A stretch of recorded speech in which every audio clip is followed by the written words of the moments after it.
Ja, mooi. Oh, there we have a visitor. Yeah, that's me. Yeah. Waiting for Michael in the other room. Okay. Is he ready to leave? Yeah, he left. You can check out Discord and try to find him on Discord. I will. Good luck, guys. Yeah, good luck Thank finding you. Michael. Okay, so let's see if it's back. Okay, now it's back. And you, did you play Fallen Empires when it was a new set? No, because we would prefer to buy revised. And in fact, for the longest time, I only had decks which only had revised cards out of principle. Just, only the white bordered cards. Sure. Because of OCD.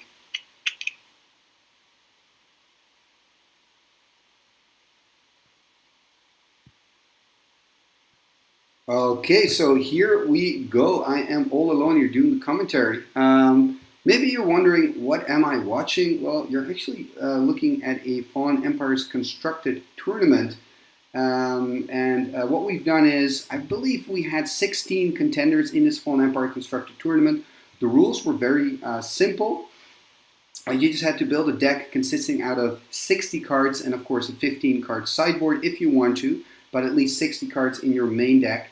And all the cards, they had to be Fallen Empires, and with a max of 4 per card. So there was no restricted, there were no restricted cards or banned cards, so each card can be played 4 times.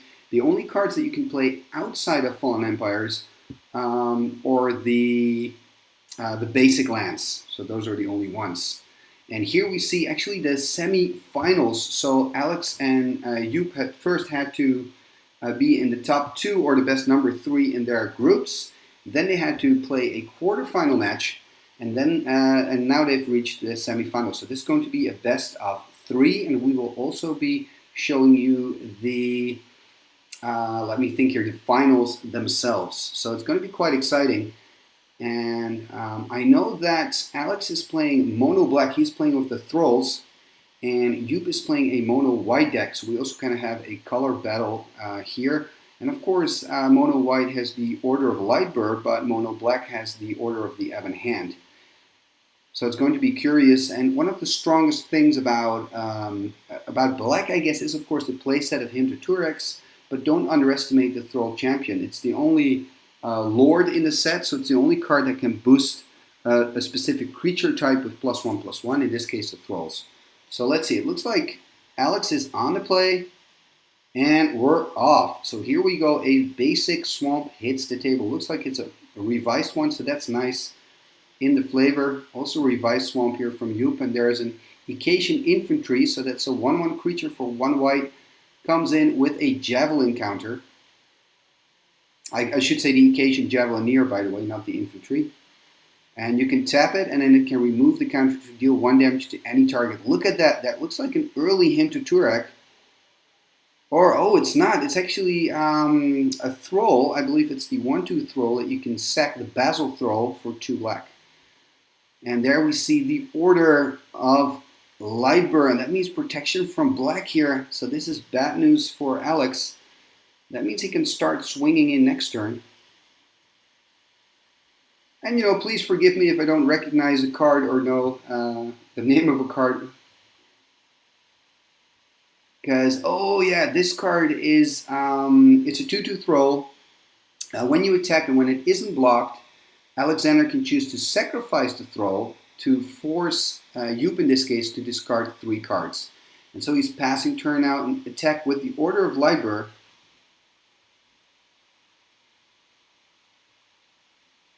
And this is just probably damage for Alex. Is he going to pump it or not?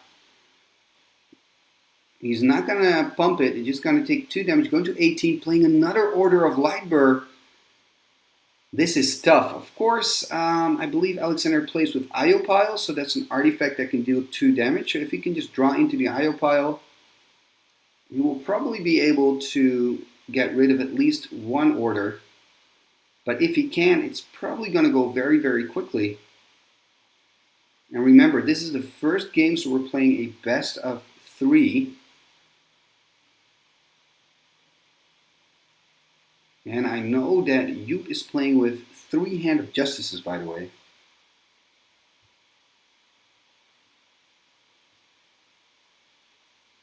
And let's see what's going to happen.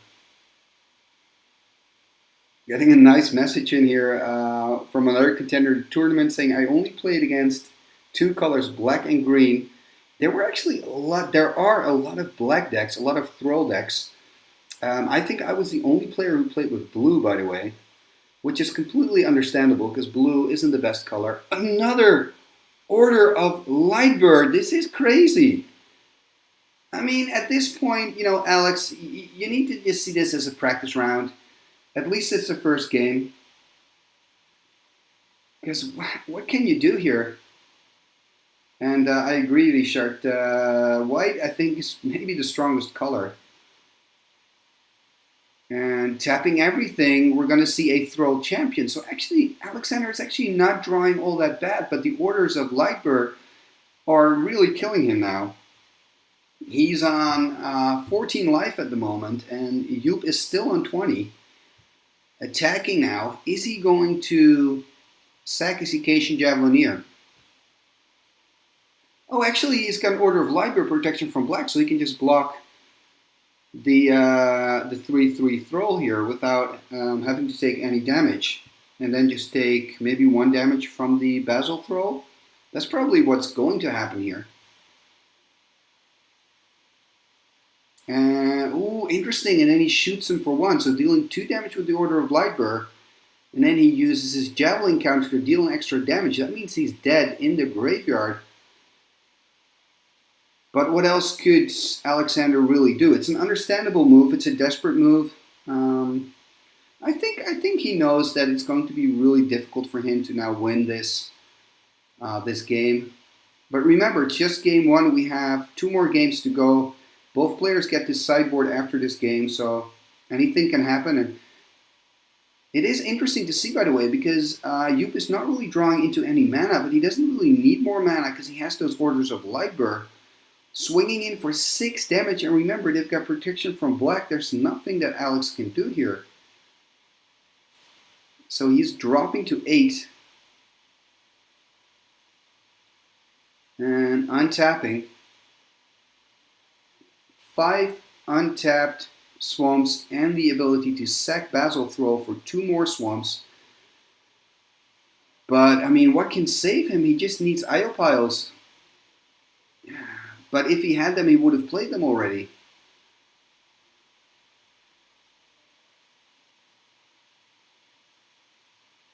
I mean, what can I do? I should say, what can he do, not what I can do. I'm not playing.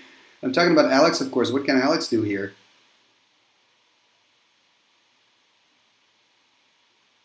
And interesting here, yeah, Ryan, Gideon told me that the games were pretty intense that you played against him. One of the reasons I think green is a very strong color as well, by the way, is because of the Fungal Bloom. That's just a very strong enchantment. I also played against Gideon, yeah. Once he has kind of like his Turbo Fog Machine going, it can be endless, the games that you play. So by getting back to the game, we have now 10 people in the live chat now, so that's really nice to see. Welcome, everybody. Maybe let me know what your first experience is with Fallen Empires. And if you actually have an experience with Fallen Empires, because you're now looking at a Fallen Empires tournament, the semi-finals, so whoever's going to win this is going to advance to the finals that we will be streaming as well after this semi-final. And I think we're seeing a soul exchange here. So soul exchange works in the way you get to sacrifice a creature, and then you can get a creature back from your graveyard. And it comes into play with a, I believe, a +2/+2 counter or a +1/+2 counter if the sacrificed creature was a Thrall. And we also see a Darrelor hitting the board. So actually, Alex has a lot of really good creatures. The problem is the 3 Orders of Lightbirds, and that's just very unfortunate, because you is playing with a full playset, but just to get 3 of the Orders against you, ooh, and there's an Idle Pile. don't think it's going to be very useful, but all that Joep really has to do is just chump block the damage, and the IO pile actually can give him the victory by itself, because Alex is on 2 life here.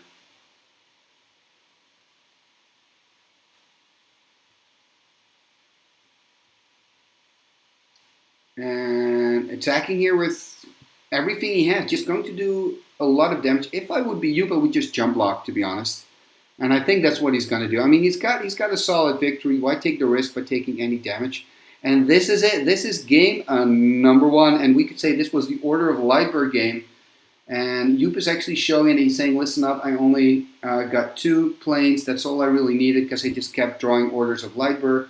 So I have to be honest, this first game wasn't much of a game. Very unlucky here for Alex.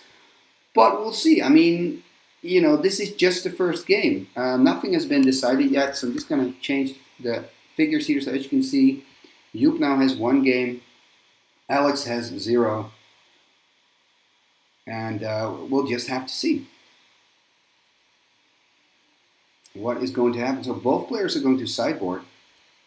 And I think Joep actually told me that he started the tournament without a sideboard. And that he's playing with 3 IO piles simply because he doesn't have number 4.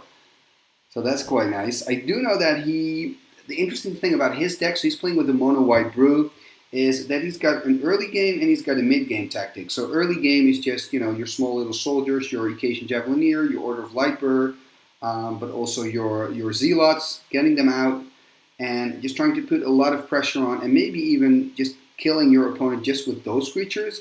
And then when you get into late game and you have a lot of mana, he can start using his combat medic, because he's actually playing with 3 combat medics, and he's also playing with 4 Hand of Justices and with, I believe, 2 Ring of Renewal. So he's got that tactic as well. Late game, he can use that. So it's going to be interesting to see if maybe the second game is going to drag into that.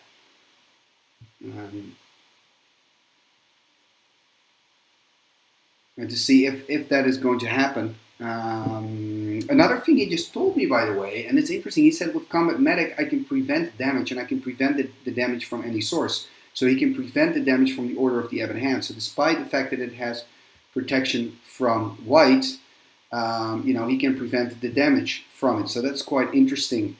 So this is a way to kind of work around if he's faced with an early Order of the Ebon Hand. And of course, Alexander here, he's playing with the mono black Thrall deck. And we could see that the deck actually was working quite well, but when you're faced with 3 creatures that have protection from black from the start of the game, I mean, it's going to be difficult. And we see somebody new in the chat here. I cannot really pronounce your name. It's BCEECB E8Z8B Ikpuk, and you're the Archangel of Segovia. Okay, welcome to the chat. And what is your experience with Fallen Empires? Because we here see 90s MTG saying Order of Lightbird and Darrelor, it's awesome. Yeah, I know, very flavorful creatures.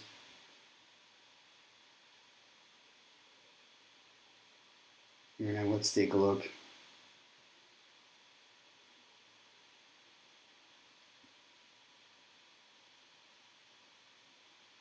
And let's see, I agree. Order of Lightbird and Order of the Ebon Hand, that's a true name nemesis of the format. True, they're going to battle against each other again. And this way, you know, I'm just hoping to see a little bit more fireworks here on game number 2. That would be nice. And it looks like Alex has already shoveled up and he has his 7.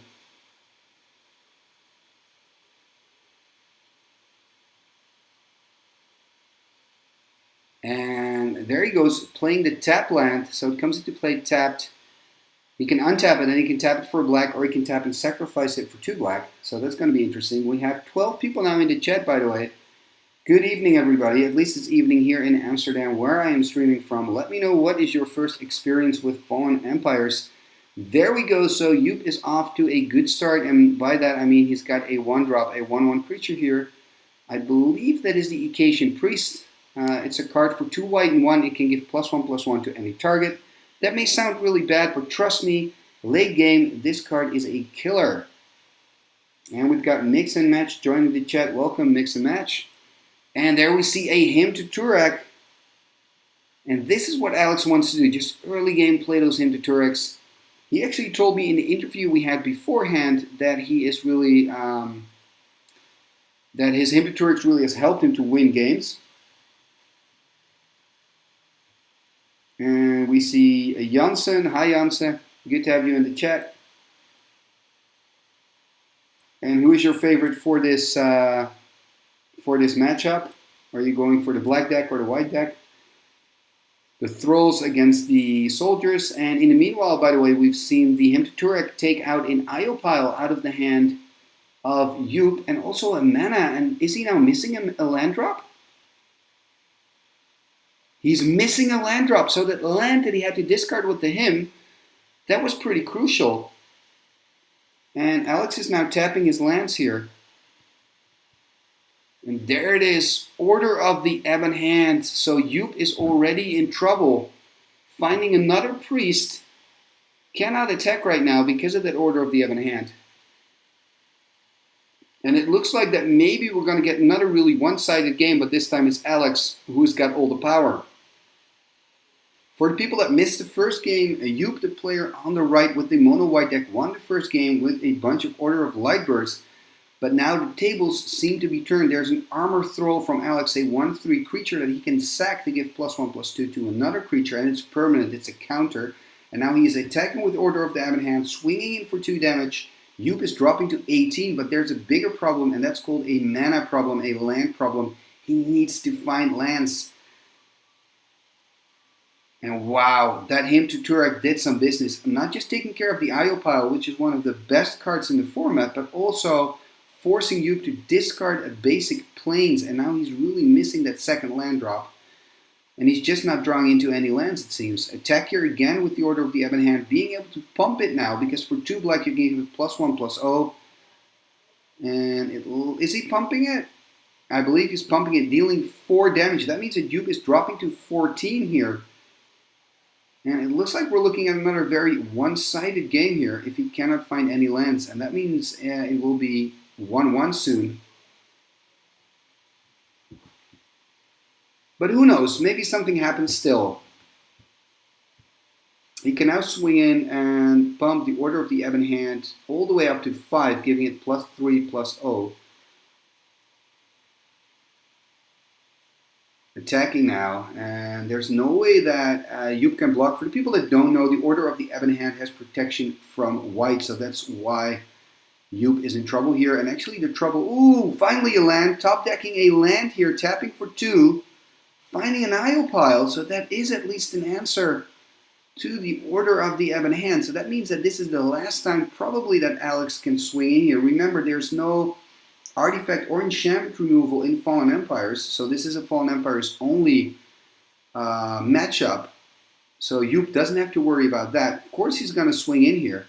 He could consider to sack his lands to deal additional damage, because he can tap and sack for 2 black, and he's got 2 of those lands, so then he can do 3 damage now, 4 damage now, 5 damage now, and 6 damage now. And that's 8. He's going to sack. He's going to deal 9 damage in one go. Oh!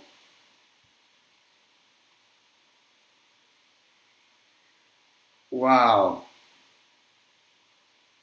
Is it actually working? So they're talking about it now. 4, 5, 6 plus the 2 power 8. Second the Armor Thrall.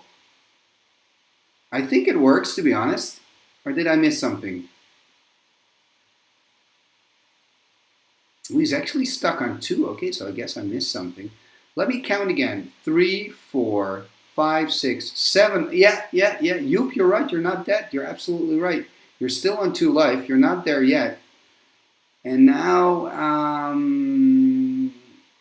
but the armor Thrall is going to give the Order of the Ebon Hand. Exactly, that's game, because what happened here, the Armor Thrall, you can sacrifice it to give target creature +1/+2. So the Order of the Ebon Hand turned into a 3/3 creature, And that means that the IO pile is an artifact that can only deal 2 damage. So that means that the IO pile stayed alive. So it didn't die.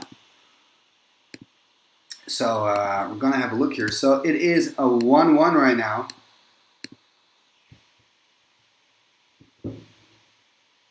And we've got welcome Vitor from Brazil. And he started playing Magic around that time. Well, so did I.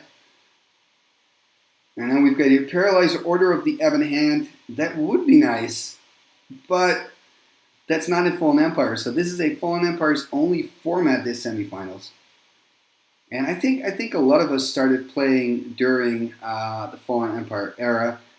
I was 11 at the time, 12 maybe. I had a very small budget, and I just remember a lot of players just giving me Fallen Empire cards for free. So from a young age, I've been trying to brew with Fallen Empires, and it was brutal, man. If you had to play against fully powered decks with a bunch of Fallen Empires, so it was really tough. Even just playing against a regular, revised deck, it was really difficult to just play against that with Fallen Empire cards. Yeah, exactly, Robin. We're getting into a third match, so that is nice. I'm hoping now, because the first match with Yup was pretty one-sided with Order of Lightbearer. The second match was pretty one-sided because Alex drew an Order of the Ebon Hand, and Yup didn't draw into any mana, and that Hymn to Turret just did wonders. So I'm hoping for the third game, the decisive game of this matchup, we're going to see some real nice, balanced firework. We're going to see a lot of complex and complicated combat, because that's actually what Fallen Empire is kind of known for. So game number 3, whoever wins this game will advance to the finals. And I am getting another beer after this, because it's very warm. It's very warm here in Amsterdam. And let's see. It's Yup, of course, who gets to be on the play, which is an advantage. And he's playing one of those sack lands, coming into play tapped. And then he can untap it and tap it for 1 white, or sack it for 2 white. And at least he's finding enough mana now. Will we see an Order of Lightbearer? Oh, yes, we do. Oh, my goodness. I don't know what's up with this matchup, man. I mean, they're both playing with a full playset, I understand, but we've seen so many orders now. And let's see what Alex is going to do. Will he also play an Order? That would be funny. Will he play... No, he's playing a Hymn to Turek, I think. Which is a very good play for Alex, by the way. I mean, remember what the Hymn to Turek did in game number 2. That was kind of the end of Yup, because it took a land out of his hand. Number 3... Let's see what's going to happen here. And number 5. Oh, he's going to roll again.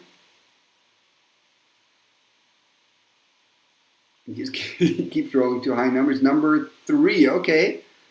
So the 2 cards that he has to get rid of, an Icatian Phalanx and an Icatian Javelineer. So I think that's not too bad. I think... And of course, I don't know what else Yup has on hand, but he'll be kind of happy with this result. Another Order of Lightbearer. Oh, man. And I think it's Yup. It's great for you because, you almost already have this in the bag. But I was hoping on a really exciting third game. So hopefully, Alex, you can find an IO pile and just play it out right now and kill one of the orders. But first, we're going to see another tap land, tapping 2. And it's hard to see with the glare.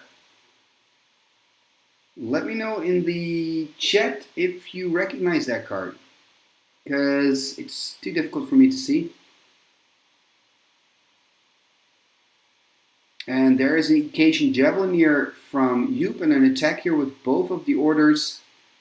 And it looks like he's also pumping one of them. That means Alex is taking 5 damage, dropping down to 13. And now I can see it's a Basil Thrall that Alex just played.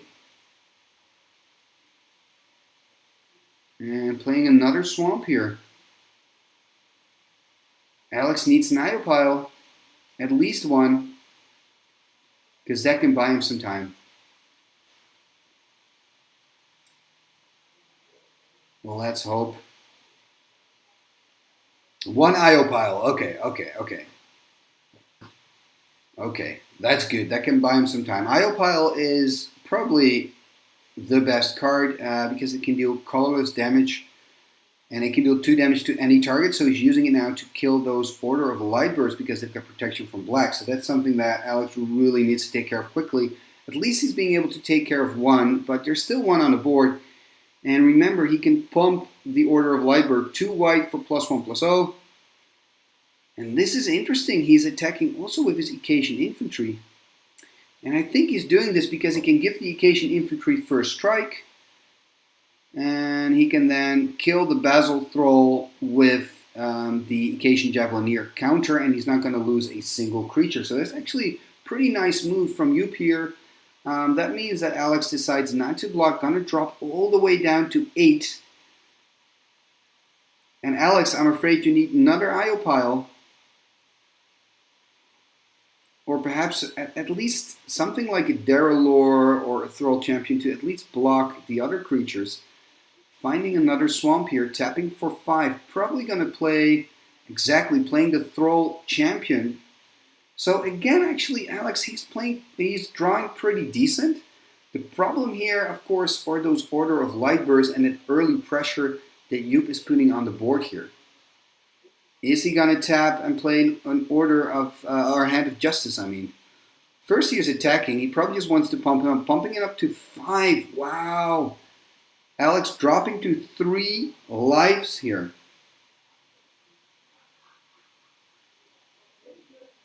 Ay, ay, ay, ay, ay, ay, ay. Finding a swamp here. I think Alex is not going to make this.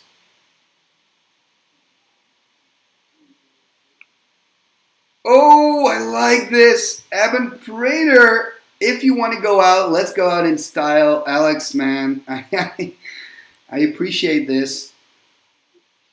Thank you for this.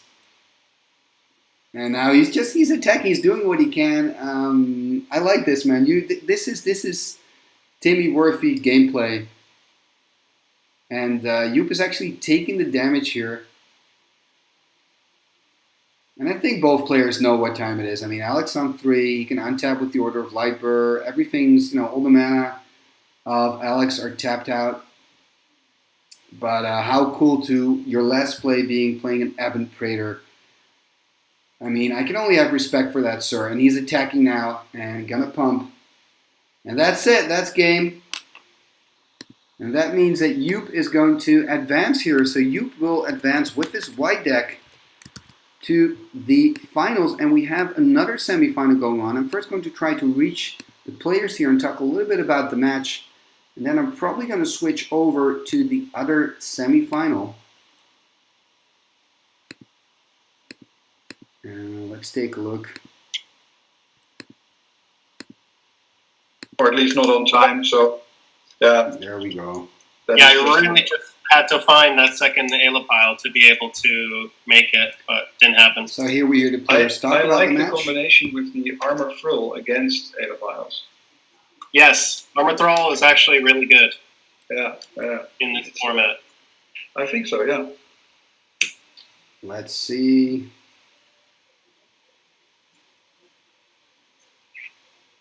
So I've unmuted you, Timmy. Ah, nice. Yeah, 'cause we were watching, or I was watching, because I'm.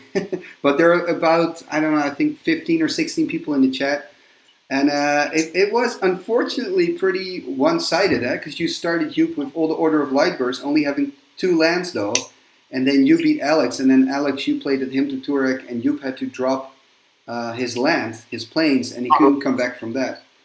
Mm-hmm. And then you won quite easily. It was 1-1. So I was saying I'm hoping for game number 3 to be kind of like a thriller match. But yeah, unfortunately, I think you were discussing that you only drew 1 Iopile, and you just need your Iopiles to answer those protection from blacks. I was lucky that the him to Turok didn't hit my second order. Yes. And so I was happy to be on the play. So I could at least get 1 order in.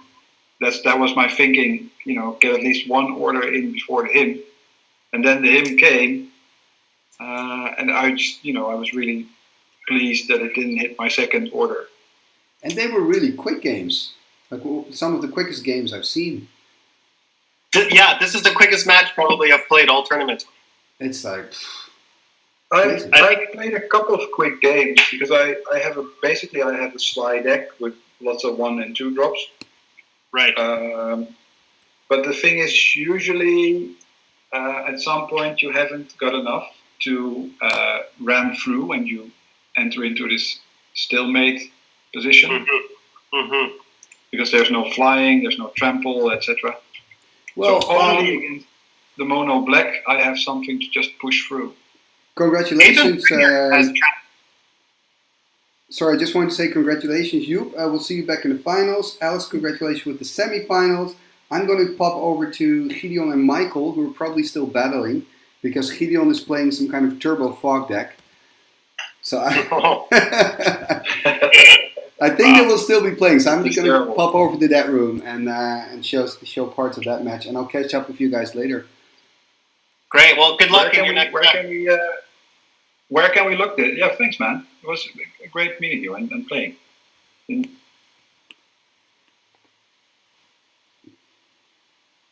Yep, and then pass the turn to you. Before the end of your turn, I'll put 4 on. So 1, 2, 1, 2. Yep. And take them off. So that's 3. Yes. Looks like Timmy's joined us.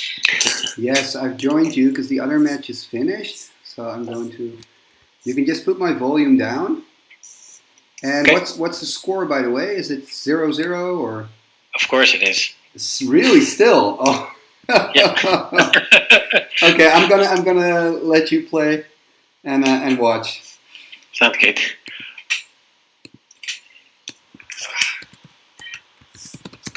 Forest. Yeah.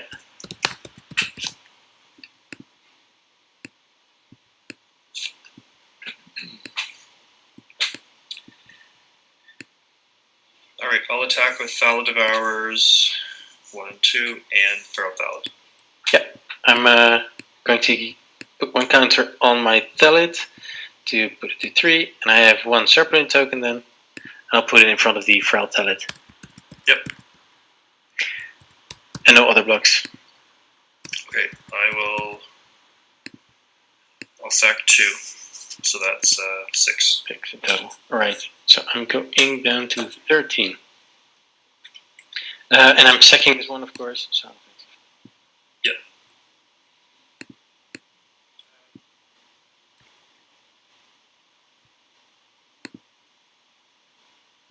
Okay, so here we are at the second semi-final.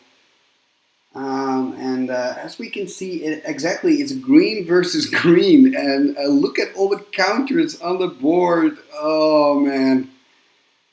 I think we could be in for a long game. The problem is with these decks is, first off, you can build a zillion creatures. Look at that Fungal Bloom, I think. Gideon, he's the player on the right. He's got a Fungal Bloom. Michael, the player on the left, he's got a Fungal Bloom. So with the Fungal Bloom, what it does, you can pay 2 green and you can put a Spore counter on your creature. And the thing is, an Elvish Farmer, for example, with 3 Spore counters, it can make a 1/1 creature. But you can also sack a creature to gain life. And that basically means that both Gideon and Michael can just make a ridiculous amount of creatures here and block them out. And to make matters worse, you also have the ability to, if you draw into, what's her name again, the Spore Flower. I just have to think. It's like a creature. It's an 0/1 creature, and with 3 Spore counters, you can remove the counters, and then there's no combat damages being dealt that turn.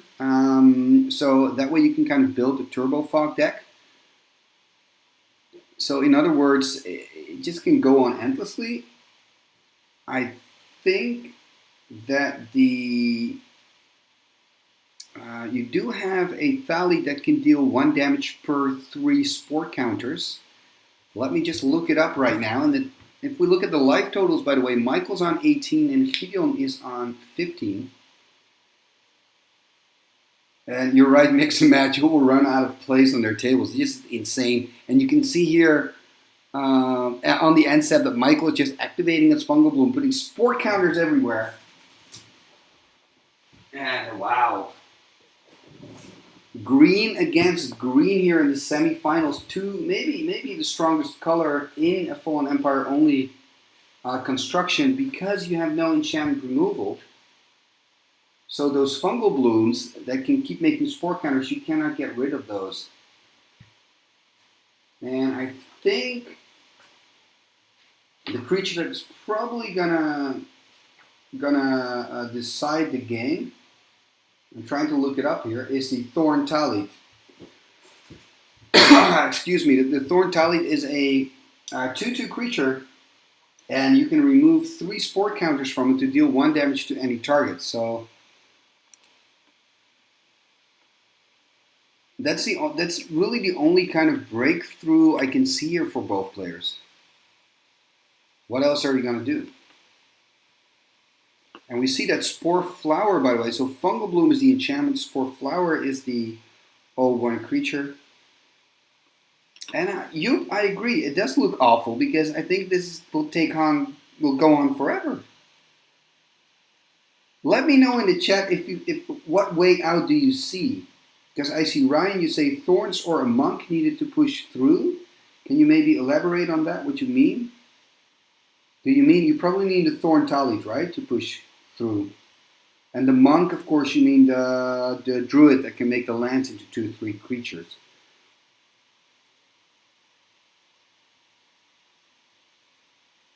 This is just ridiculous. I mean, look at this. What I'm going to do, I'm just going to let you hear the players a little bit. So let you hear them converse so we can follow what they're doing. Okay, so I'm gonna have to get more dice. Just a second. Yep, no worries. Michael's getting more dice. Oh, this is crazy.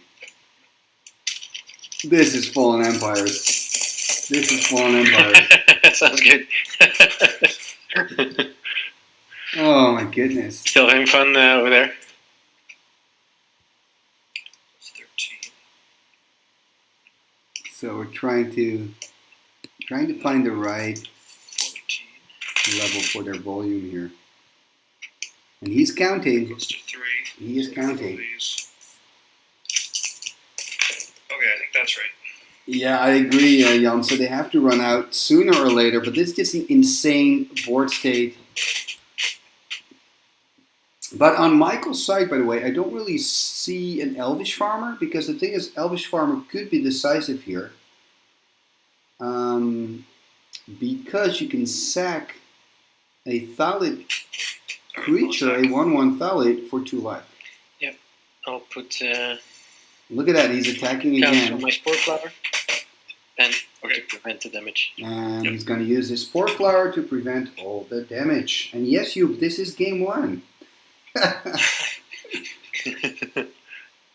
Right, that was your turn? Or Yeah, I'm done. Alright, let me take 3 of my counters from the Thorn Talit to kill your Spore Flower.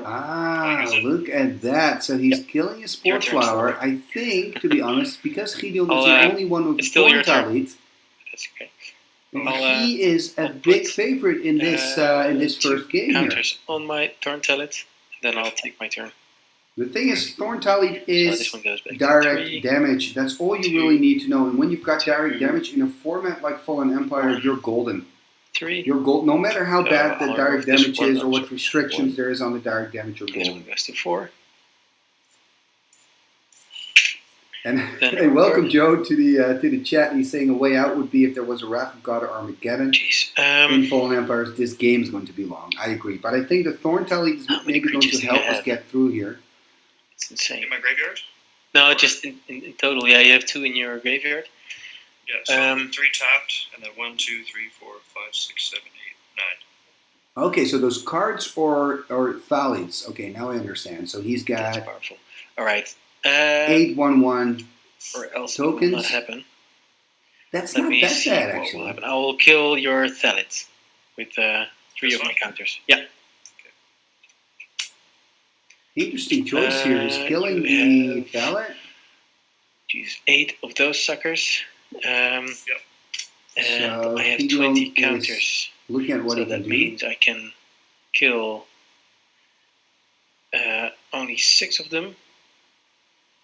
Is he going for a blow? Um, Is he going for an attack here? and then leave it with 2 counters. I think that's what I'm going to do. So 6. Yep, 6 of them are dead. 6 are dead here. He's playing very aggressively. Remember, Michael doesn't have his Spore Flower anymore, so he doesn't have the fog effect. And now Michael's then board what I is would like looking to pretty do empty. Maybe this game is not going to be as long as I thought it would be. So you are at 18. 18 still. That's still a lot. And 18 is a lot, but he can get... Yeah, the problem, of course, is that fungal... No, but the fungal I'm bloom is no going longer to attack a problem because you he took care of the with- tally, which is actually pretty good. What am I going to do? Do that. 6. And of course, Gideon has a lot of choices to make here. One of the things he could do, one of the routes, is simply kill the other two 1/1 another Thalids and just put some damage in. 1, 2 tokens in there. And I know, Robin, yeah, we've got now, you're hearing the players I as well. can kill only 3 of them.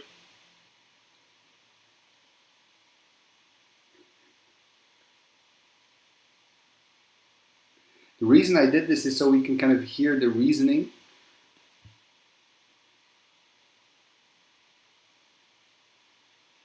But I can turn it back We need off. to But get this moving in some way. Yep. I will remove 2 of your creatures in your graveyard. Do you care which? No, not really. Oh, I can't bring it Rather- back anyways, so it doesn't matter. So this one goes to 5.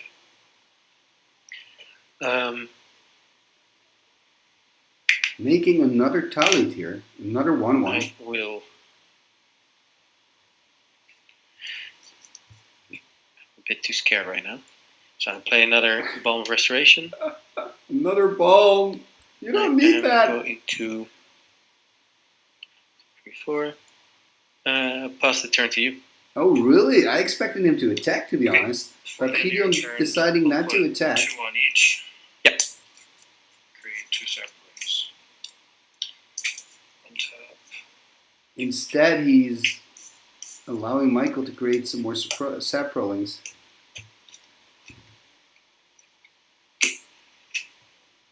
There you go. Just what I needed. Yeah.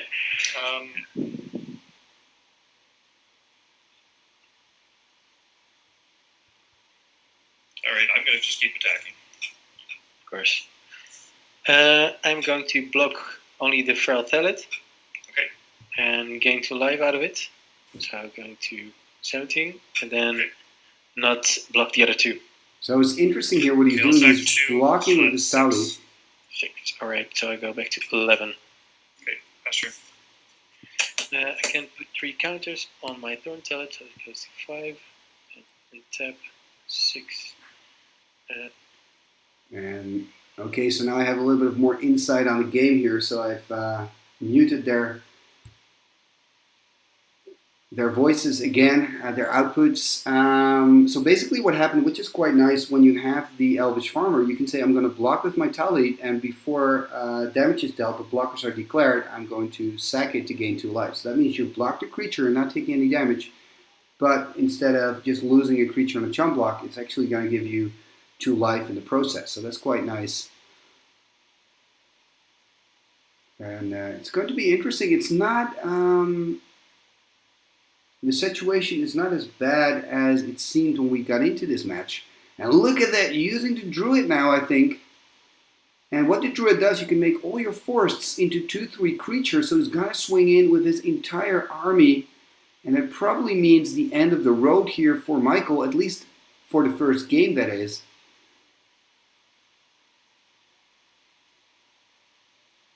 But let's first see. Let's see what's going to happen.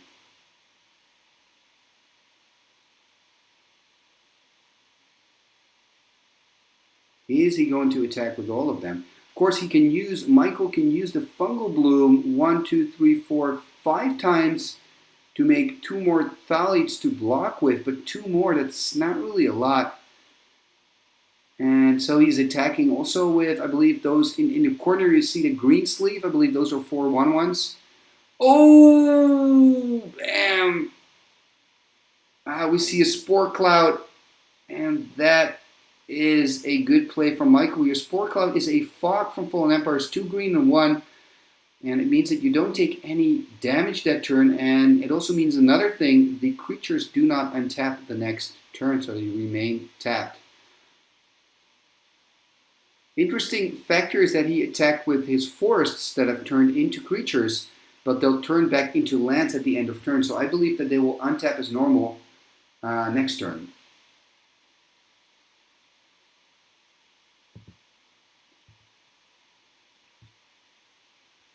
Yeah, so the Pharaoh Thalit, I think Michael has a Pharaoh Thalit on the board. I think the problem is, how are you going to push through with your Pharaoh Thalit?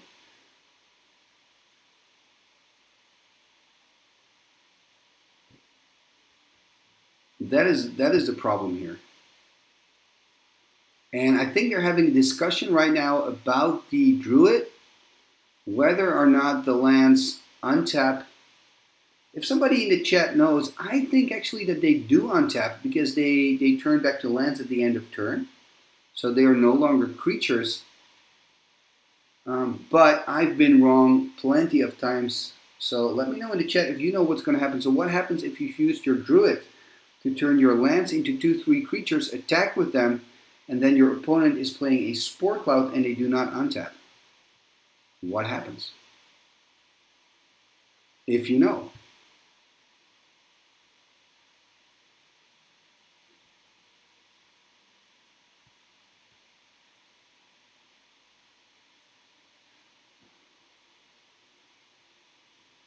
And he is attacking right now. It's pretty difficult for me to follow what's happening.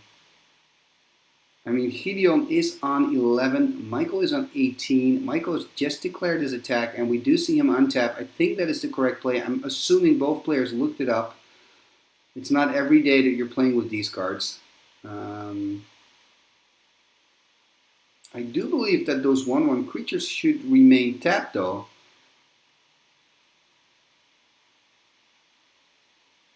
Look at that, he's just putting all the counters on everything. And then he's going to draw his card. And the question now is, what is he going to do? Is he going to do the same thing, swing in again? Or is he concerned? Michael still seems to have a few cards in hand.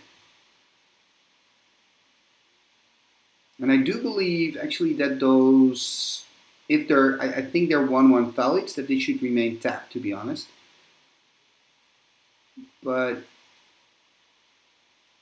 maybe I'm missing something.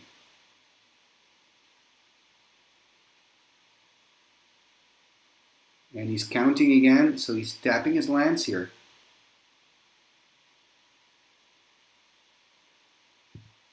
Nice to see, by the way, that we have 24 people in the live chat. Welcome, everybody. You are watching the semifinals of a Fallen Empires only tournament. So that means that both players were challenged here to build a 60-card constructed deck consisting only out of Fallen Empires cards.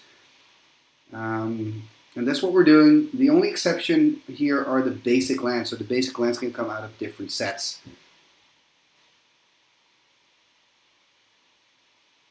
And I think I'm going to... Ooh, what is he going to do? And there is another Thalit.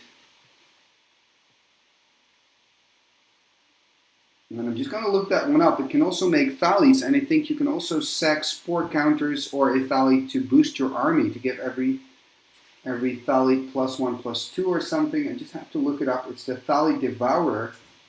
And you can sacrifice a Suproling to give Feral Devourer +1/+2. Okay, so it's not that good. And I'm just gonna give us a little bit of volume that we can hear the players. Take my turn, and then those creatures do a tap. First, 2, 2, 5. And I'll be gone for a quick second just to get a beer because I've ran out. I'll be right back. 4 or 1 and then 6, 3. So 7, 1, and another 1 over here, and then draw.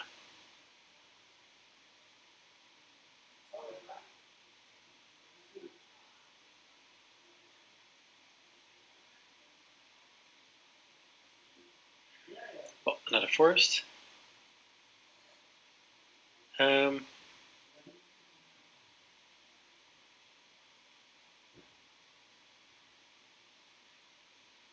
I am going to you're at 18.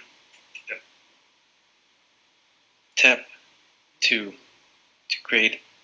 put all my or place all my forests as creatures. Sacrifice a Serpling for that. And since you're on 90 or 18, I'm attacking with 9 forests. Yes.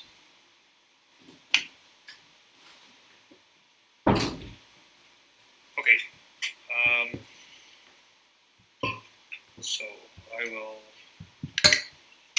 put 2 counters on this guy to make 3. Make another Saproling.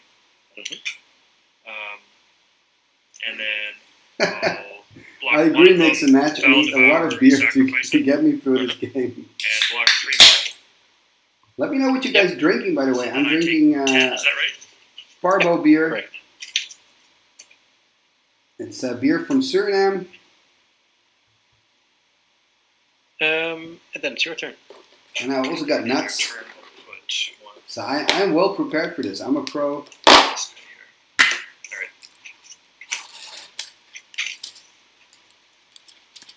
Yeah, we could do an Arabian Nights tournament, Jochem. Or sorry, Jochen. George. I have no idea how to pronounce this. We can do that.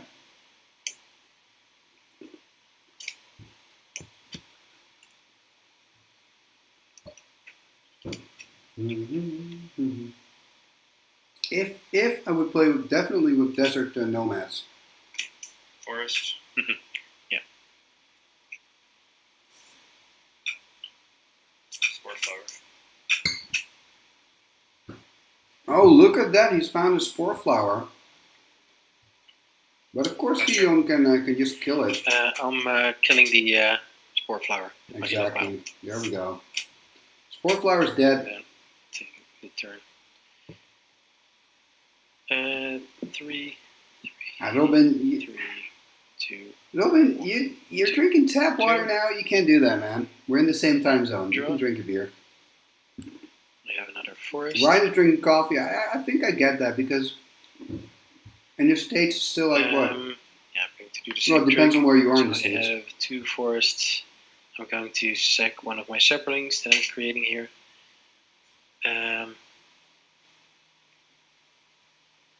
You are at 8.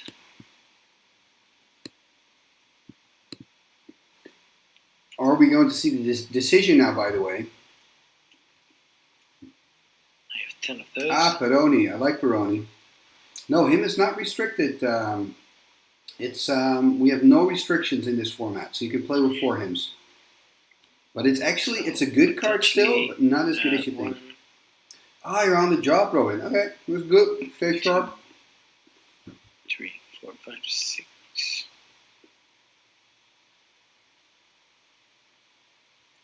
But I'm counting it correctly, so you have. I could have 8 creatures total. Yeah, you can create 2. So they're of course communicating now how many creatures do you So have. Can I 8, swing in? And it looks like Michael's empty-handed, by the way. So there's no danger. Oh, he is not empty-handed. Okay. I'm attacking you with. So He's got 5 cards. Wow. Interesting stuff. Jesus. With 6 of the forest, my feral Thalit, and my 6 little minions. So Ryan is thinking about spiked coffee. I like that. 12 Okay, so p.m. if I- Okay. I'll create 2. And then suppose I blocked all the biggest ones. How much do I take? So let's say 1, 2, 3, 4, 5, 6, 7, 8. Then still 5 damage. 5. I guess so. Yeah.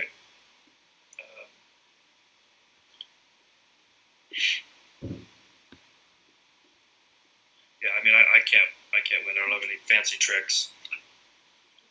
Do you want to tap a couple more for us and we'll call it a game? Yeah, sounds good. And there they go. That's Right. game number 1. And I understand when you're Michael This was game 1. that you want to, you want to play towards your outs. You have a chance, so I understand you want to keep playing. But at a certain point, you got to know, okay, this is it for now for this game. This is just game 1. That means it's 1 up for Gideon here. And I think the Thorn Talid really was the winner here. So Robin, you're still parked, but maybe because we're now going into game number 2. Who knows? And the nice thing is we can now watch game number 2 from the start because we just kind of fell into that first game in the middle of it. And I'm thinking, what can they sideboard in? They're both playing against the mono green deck. What can they sideboard in? At least I think they're both playing mono green.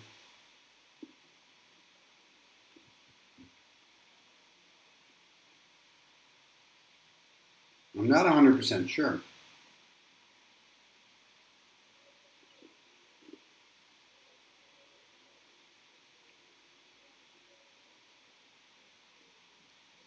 It's nice to see Michael playing sleeveless, by the way. It's pretty Fallen Empire style.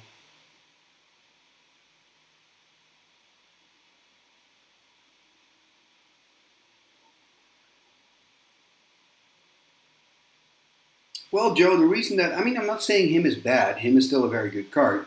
Maybe other people can give their opinion about him to Turek in a Fallen Empire only.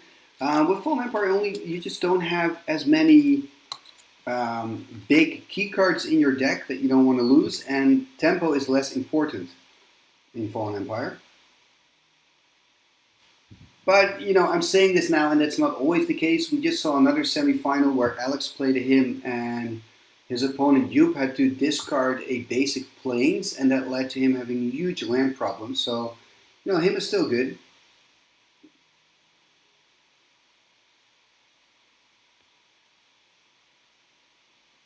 Yeah, I agree, Richard. Splash red with the kites and the war drums, and you're there. Actually, red is a very splashable color I've discovered in this tournament.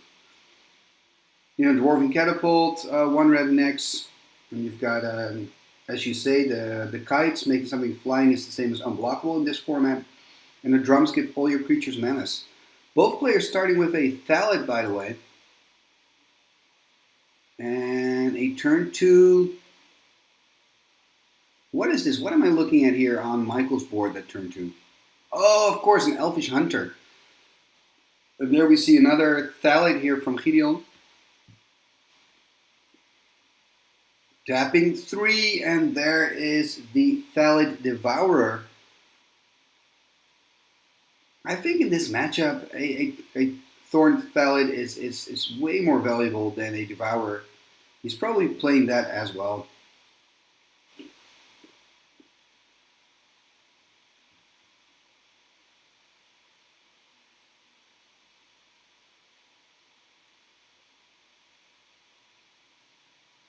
And you see Gideon here playing a Thorn Talid of his own. So again, he's finding that Thorn Talid pretty early in the game. Look at that. What is Michael playing out? It looks like is it the Elvish Farmer? It's hard to see, actually. Let me know in the chat if you know what he's playing. I think it's an Elvish Farmer. And he's passing turn. Gideon has dropped to 17 in the meanwhile. And yes, Joe, that would be fun to make a Fallen Empires only deck. I've actually, it's on the channel. I have a mono white Fallen Empires deck that is sometimes just used to play against decks that are like fully powered and stuff. And okay, usually they kick my ass, but sometimes you win, and it's just a lot of fun. Looking at Gideon, at the meanwhile, he's playing a Spore Flower in an IO pile, and he's made his first 1/1 Thalit. So that is some pretty nice power. And of course, they start their turns by putting all the Spore counters on the creatures. The problem, by the way, Joe, with Goblins and Fallen Empires is that you only have Goblin Flotilla and Goblin Surgeon.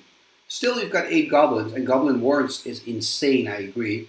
But it would be just so nice if they could have added one more Goblin creature into the set.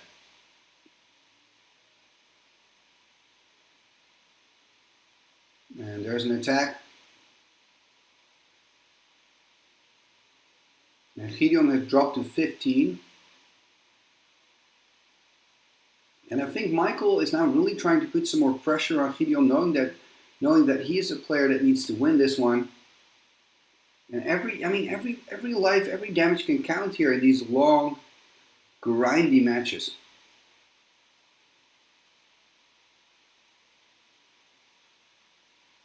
So I really wonder. Looks like he's gonna do something. Tap 2. Can we see a Fungal Bloom? Tapping 3. And there's the Druid. And I think, what is your opinion about the Druid? I think that's just such a kick-ass creature, because what it can do for 2, 1 green and 1 in tap, you sacrifice a creature, and then it turns all your forests into 2/3 creatures. So not into 1/1 little creatures. No, 2/3 creatures. I mean, that's pretty good, right? Especially when you're playing a deck where you're having so many 1/1 Thalids everywhere. IO pile. What is he going to IO pile here? The Elvish Farmer. And I agree with this move, because Elvish Farmer, you can sack a Thalid for 2 life, making it pretty annoying. But he's not putting any pressure on the board, and there we see a 1/1 Thalid coming into the game here for Michael. We don't see any Fungal Blooms yet. I think as soon as we see the Fungal Bloom, it's going to be a long game. I agree, Richard. Hand of Justice is... I had 1 game where I faced... No, 2 games where I faced Hand of Justice. Of course I lost both, because it's got 6 toughness. How are you going to kill that creature? I agree, there's just no way. I mean, the best thing I had in my deck to kill creatures was Dwarven Catapult. Now, how am I going to kill something with 6 toughness with the Dwarven Catapult? It's not going to happen. Gideon dropped to 10, by the way, halved his life. And has he put all his counters on everything here?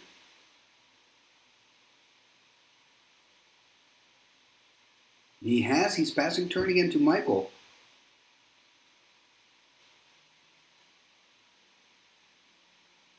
I guess a way you could remove Hand of Justice, by the way, is if you can use your Goblin Kites to give flying to your Necrite, attack with the Necrite, sack it to kill Hand of Justice. I think that's the most effective way of killing a Hand of Justice in Fallen Empires only. In the meanwhile, Michael is attacking again, knowing that Gideon is on 10, trying to put pressure on. And also look at Gideon's Spore Flower that's about to tick up to 3, and that means he can play a Fog effect again next combat.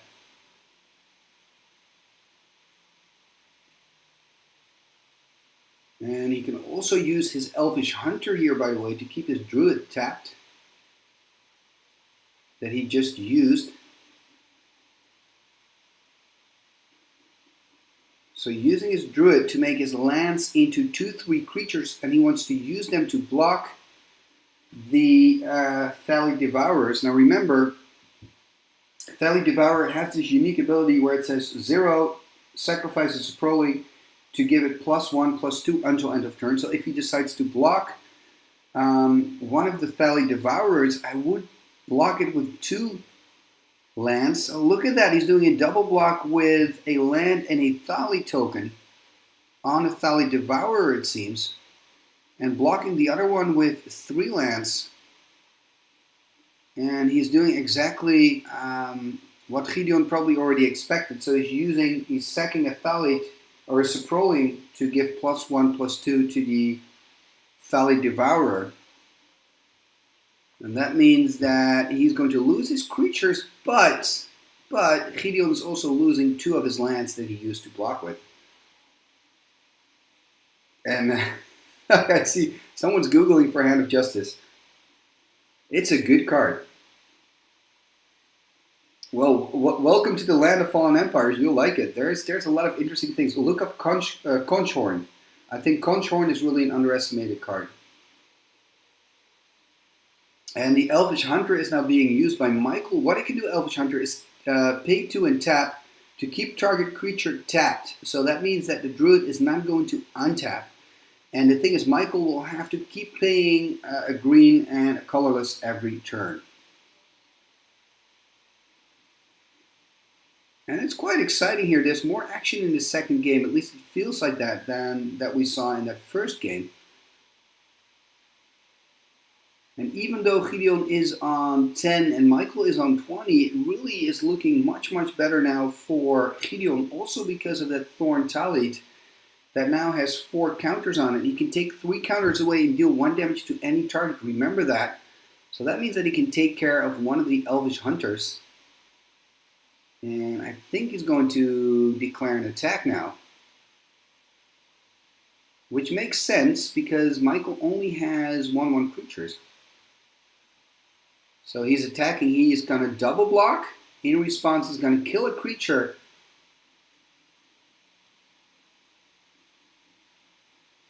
And good move here from Gideon. So let me explain what happened here. He attacked with the Thorn Talit, and then Michael wanted to double block on 2 1/1s. And then before damage was dealt, Gideon took off 3 counters to deal 1 damage to one of the 1/1 creatures, meaning that only one 1/1 creature was blocking the 2/2, meaning he lost both. So things are looking very, very dire here for Michael.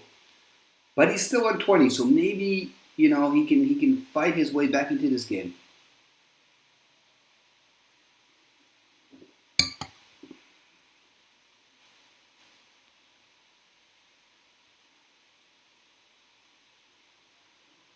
Let's see. Tapping 2 green here, playing an IO pile to make matters worse. Wow. This is going to be super, super tough here for Michael. And he's just going to swing in. Why not? Remember, he only has its Spore Flower, and that's not really a good blocker. It's an 0/1 creature. And it's not looking good for Michael here. And they're counting the amount of damage. I believe it's 2, 4, 5, 6 damage. Oh, more. It's 8 damage, so I guess he's got more tokens there. Excuse me. That means that Michael's dropping down to 12 here. And there he goes. It looks like he's playing another Elvish Hunter.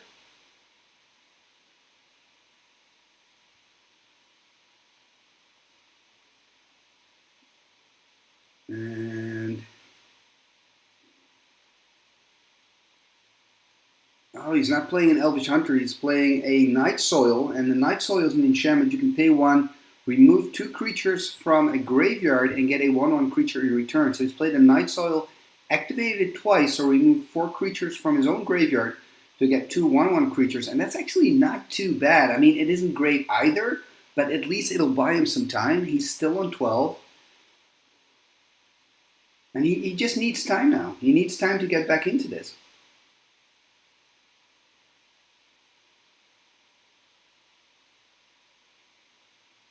Now let's see.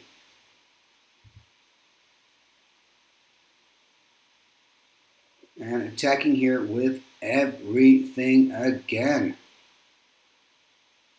And Gideon is just unstoppable in this second game.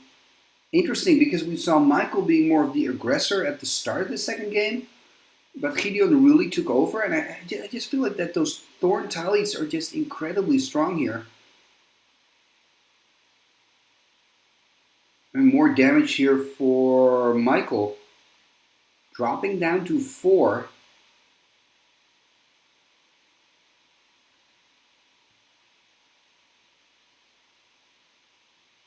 let's see how much damage Michael has to take here.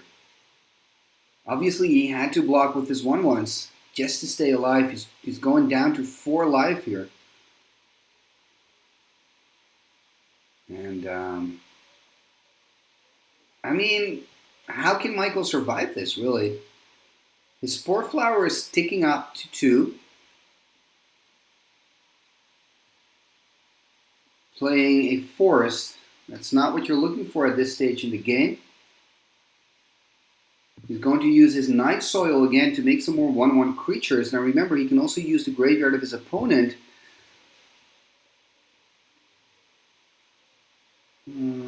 Of course, he can do that as an instant effect as well. Or maybe he just doesn't have enough creatures.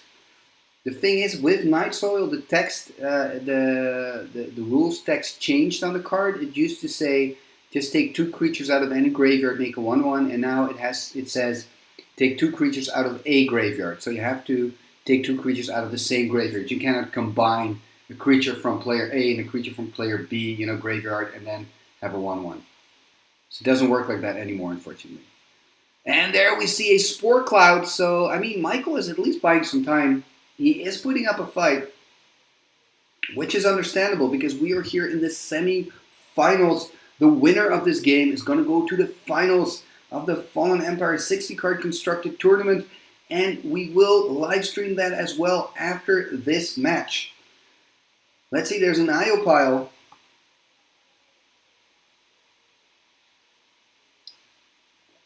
And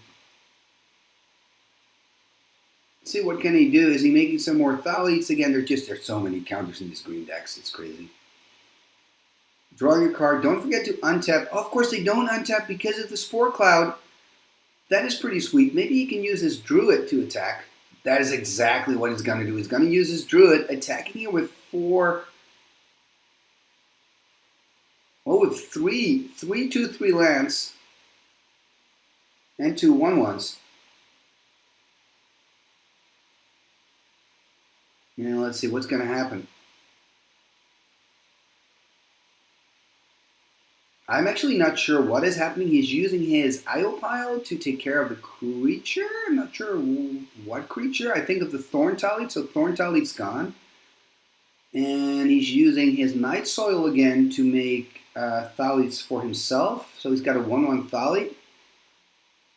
Playing a Thorn Thallit on his side. This is interesting. I mean, I think he's dead next turn, but hey, he's still in the game. Using his Elvish Hunter to tap down. I think that's a very good move, to tap down the Druid.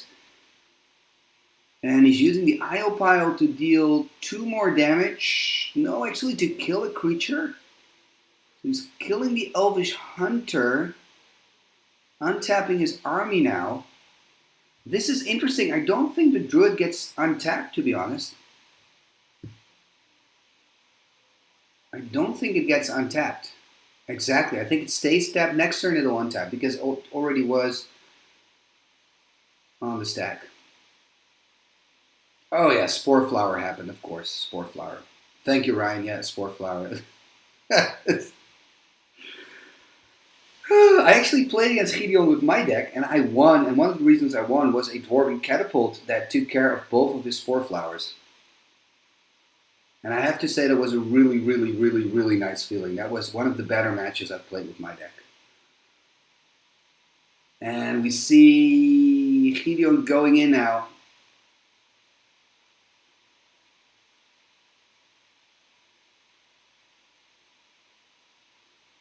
Let's see what's going to happen. I'm just going to turn on the audio of the players. Let's hear what they're talking about so we can follow this final part of the game. Sapperling with a Sapperling. Okay. Sapperling with this lady here who seems to be sleeping. Yeah.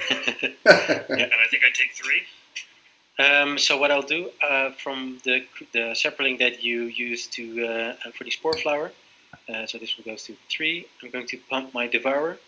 Okay. Do not have it killed from the Thorn Tallit. Yes. And then my Tallit and one other Tallit dies. Okay. Yep. I think For the end of your turn, I'll remove these 2. Mhm. And create a sacrament. Alright. Good luck. We'll play it out. Yeah. Druid. Right. Very nice. Pasture. By the way, I'm pretty impressed with Right. Michael that he's still alive. So 3, 3, It's pretty good work, Michael. draw. Tap 2 for the Thelite Druid. Yep. I'm going to sacrifice a Serpent token and then attack with all I have. So not this one. All of these. That'll do it. That'll do it. And that's Awesome it. game, man. Thanks, Michael. Yeah, that was great. Holy, that was 2 intense games. Yeah. That's it. Gideon At least wins the that great- one. This one. Deck passes to the end. Exactly. Going to be a long night, but it's at least green for the win. Yeah, that's perfect. All right. Well, thanks for your time and for the games. I really, Thank you. really, That was great. yeah. I was really curious how it would go against another Thelix deck, but headache. All right, well, good luck in the final, man.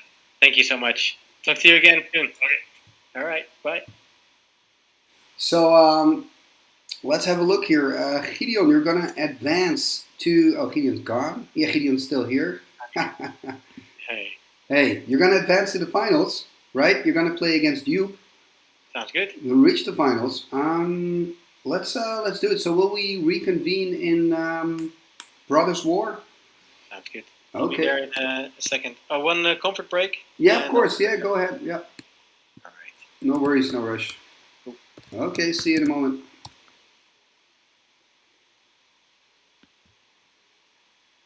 So we are now back here in Brothers War. That is my whereby.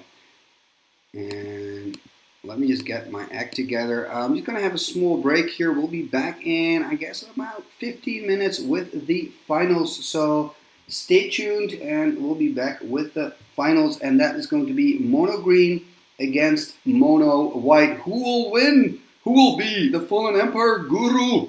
We will see. We will find out soon enough. See you in a minute or 10 or 15 or something like that.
And we are back. This is the final. So we've got Joop, who is playing mono white, against Gideon, who is playing mono green. So he's playing with the Valley deck that we just saw. You know what, Ryan? I think Homelands is good, man. I like Homelands. You have that. What's that card called again? Oh man, it's a 1/1 creature in Homelands. It's green and it gets a bonus when it's blocked. It's kind of like it's. I'll look it up.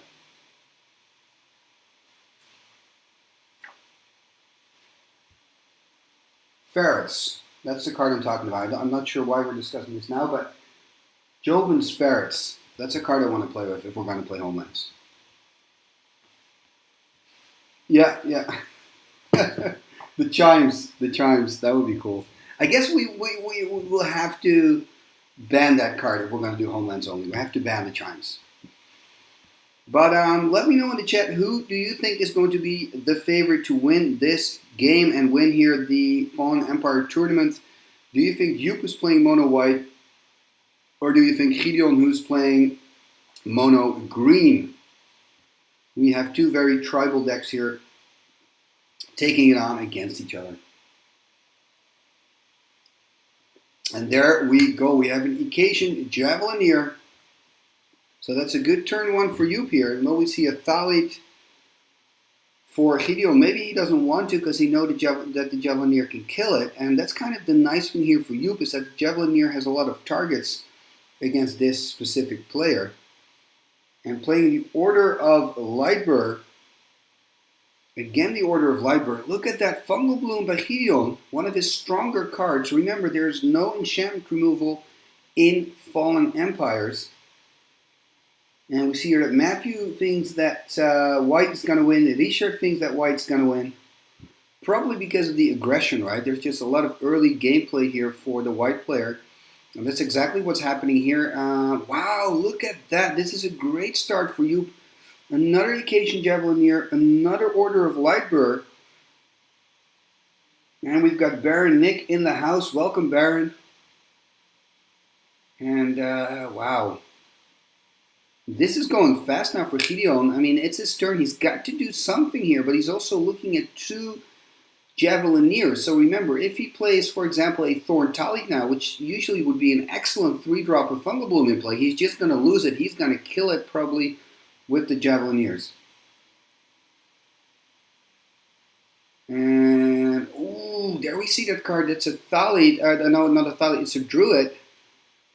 And I believe the Druid... What is the toughness of the Druid? Can somebody let me know? And Ryan here says, I'll go with the Green Machine. I like that, Ryan. Support the underdog here. And this is an interesting choice, playing an Iopile and a Thalit. And now Joop has to make choices. Is he going to kill the Thalit? He could just attack with two Order of Lightburrs. And, I mean, he can give them first strike anyway. Interesting choice here. He's not doing it. I thought for a moment he was going to play something in his first main phase. I think the best course of action now is to attack with the two Order of Lightburrs and keep two white open for possible first strike. He's choosing not to do that. He's killing the Thalit. He just wants to keep full pressure on. And, you know, there's something to say about that as well. Tapping 3 here. What are we going to see? Playing a Zealot. Probably going to swing in for 5 here. And the Druid is, it's a 1/1, Ryan. For some reason, I thought it was a 1/3 or something. So it's just a 1/1. It's very vulnerable to the Icasian Javelineers as well, then.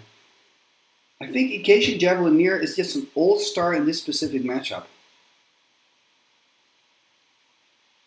Well, let's see what Gideon can do. It's already on 11. Another Iopile. This is not that bad, actually. He can use both his Iopiles next turn to take care of those Order of Lightburrs. And at least that's going to save him some damage.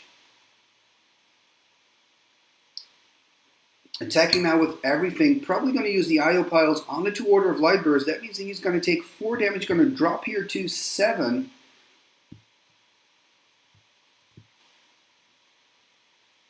And playing another Zealot second main phase. Okay, so let's see. Gideon needs a Spore Cloud now. That would be really nice and would be good for the game as well. Tapping 2 here. Are we going to see an Elvish Farmer? I mean, Elvish Farmer is 0-2. There we see an Elvish Farmer. That means he cannot kill it with the Acacian Javelineer.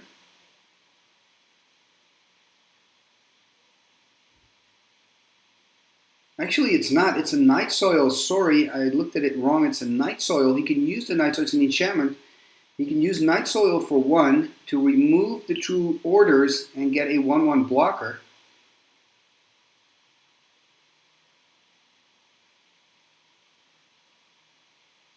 Attacking here with everything. So probably now going to use the Night Soil, removing the 2 Order of Lightburst in the graveyard of Yoop to get a 1/1 Thalit to probably just block a Zealot. He could, of course, block a Javelineer, choose to trade the Javelineer for a Thalit. But then he'll take 4 damage and he'll go down to 3. And remember, Yoop still has that Acacian Javelineer with a counter, so that means he's technically just on 2 life. And I see people here are planning a new tournament, Fallen Empires and Homelands. You know what? I think it's a good idea. If we get enough people excited, let's do it. But in the meanwhile, we see that Gideon is dropped, and that's it. He's saying, you know what, I'm not finding anything. This was a very convincing win from Yoop here. Just bam, bam, bam, you know, very aggressive. Gideon just didn't have enough time to get his stuff together, to get everything up. I think in game 2, he really needs those Spore Clouds to, you know, just get some extra time. Just let me update the score here. So Yoop has won this first one. He's 1 up. So it's 1-0 for Yoop. He's just 1 game away to crowning himself the Fallen Empire champion of the Timmy Talks channel. And it's going to be hard. I'm just going to take another sip of beer. Can you say that? Zip of beer? I mean, drink of my beer? Anyway. Ay, for Gideon, that was brutal. So despite the Fungal Bloom on the board, I really think those Acacian Javelineers are just really tough for Gideon. And of course, just general, the speed of the white deck. And that's a good question, Richard. If you've lost a match in this tournament, I'll have to check the statistics. I believe he definitely lost a few games, and I do believe he lost 1 match, but I'm not 100% sure, so I'll have to check. Actually, no, he did not lose a match, because he won all his group matches, and after that he won everything, or else he wouldn't be in the final. So he did lose a few games. Richard, believe it or not, but I actually played against him just for fun, of course. Well, we always play for fun, but not tournament-related, I mean. And I actually won from him, but I have to admit I was just super, super lucky. Because in general, this deck is definitely blowing my deck out of the water. And look at this, Gideon starting here with a Thalit, so we are in the finals. This is a decisive game. If Gideon can win this one, at least we're going to get a 3rd game, but it's going to be really, really difficult. And now he's passing turn, attacking here. Drop to 19, playing an Order of Lightburr, passing turn.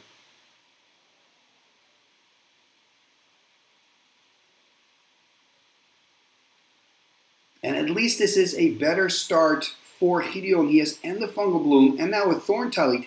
If he can get that Thorn Talit active, he can start mowing down the cards of the creatures of Yoop. So that is going to be very crucial here.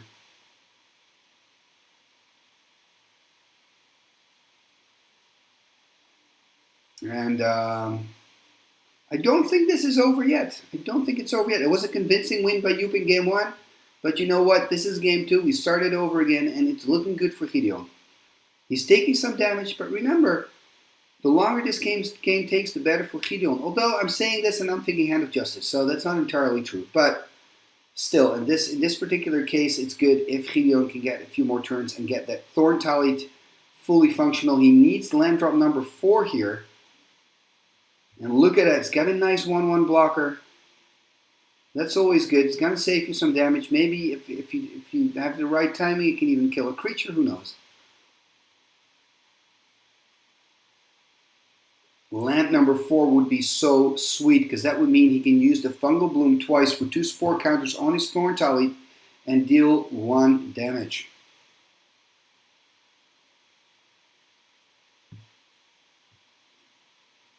But he's not finding his land number 4.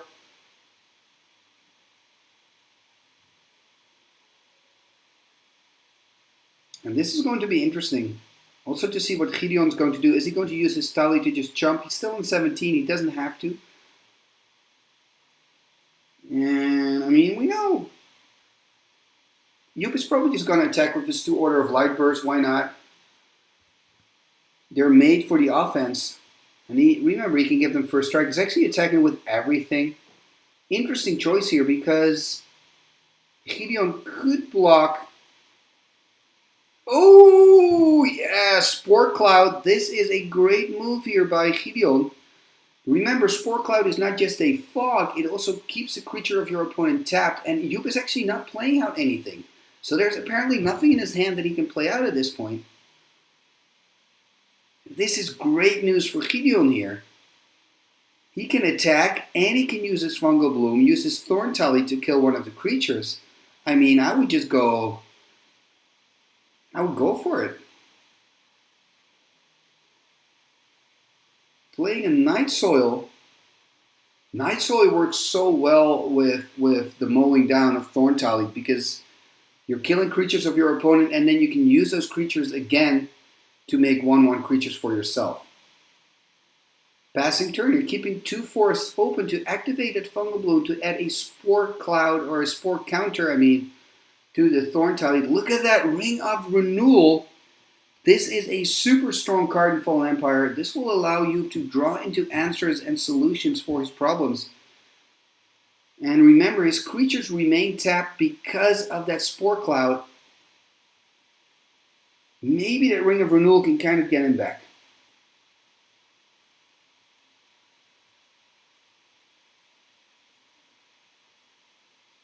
And there is an attack here. Again, 4 damage for you, dropping down to 12. So he's taken 8 damage so far. And look, he's found land number 4, Gideon. So that means he can put 2 counters on there with his Fungal Bloom, and he can kill another creature. This is going to be really difficult for you. Remember, there is no enchantment removal. Ooh, interesting. Combat Medic. Combat Medic is an 0/2 creature from Fallen Empires, and for 1 white and 1, you can prevent a damage to any target. And I think in response of casting the Combat Medic, he's putting a counter on his Thorn Tally and activating his Thorn Tally to kill the Order of Lightburr. It looks like it's too little too late for you, but who knows? He's still on 12.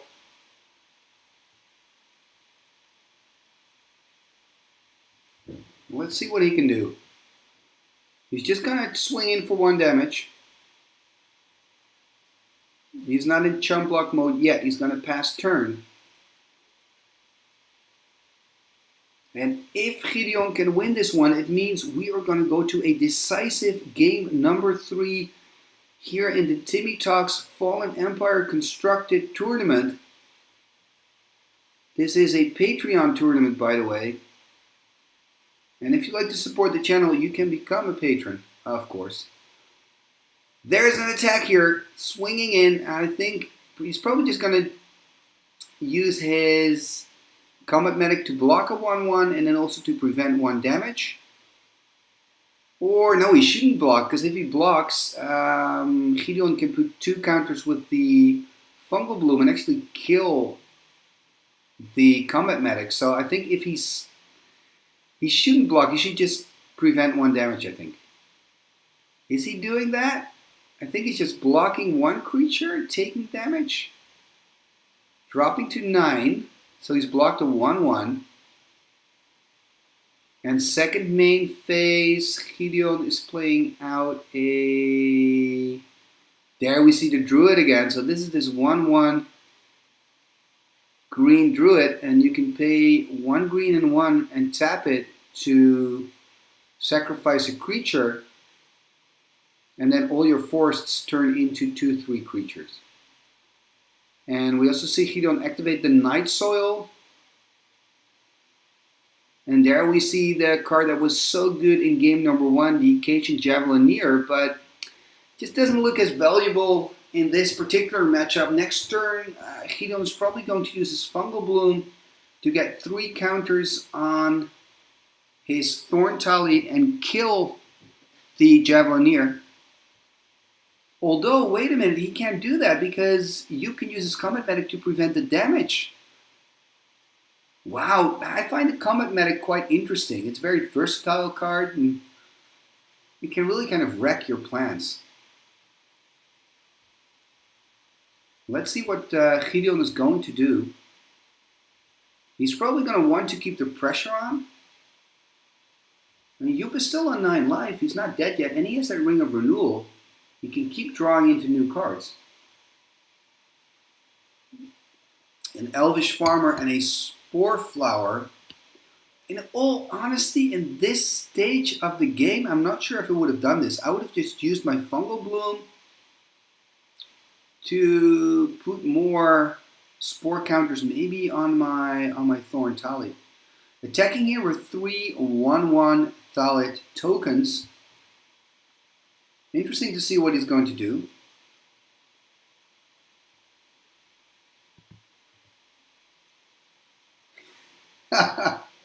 Thank you, Baron Nick. The Ring of the Draw power.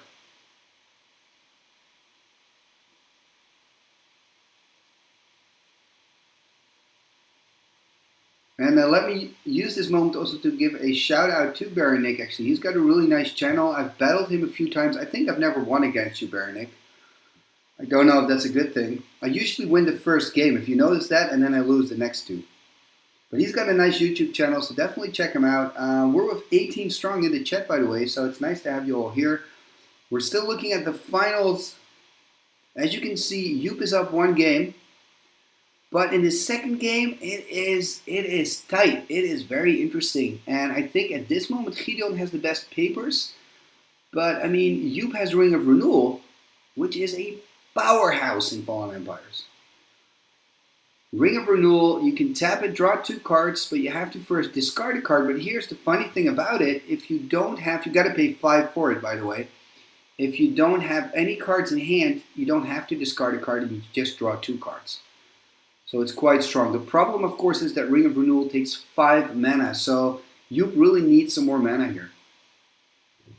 And he's past turn, and let's see what Gideon is going to do. He's got 5 land, he's got that Fungal Bloom.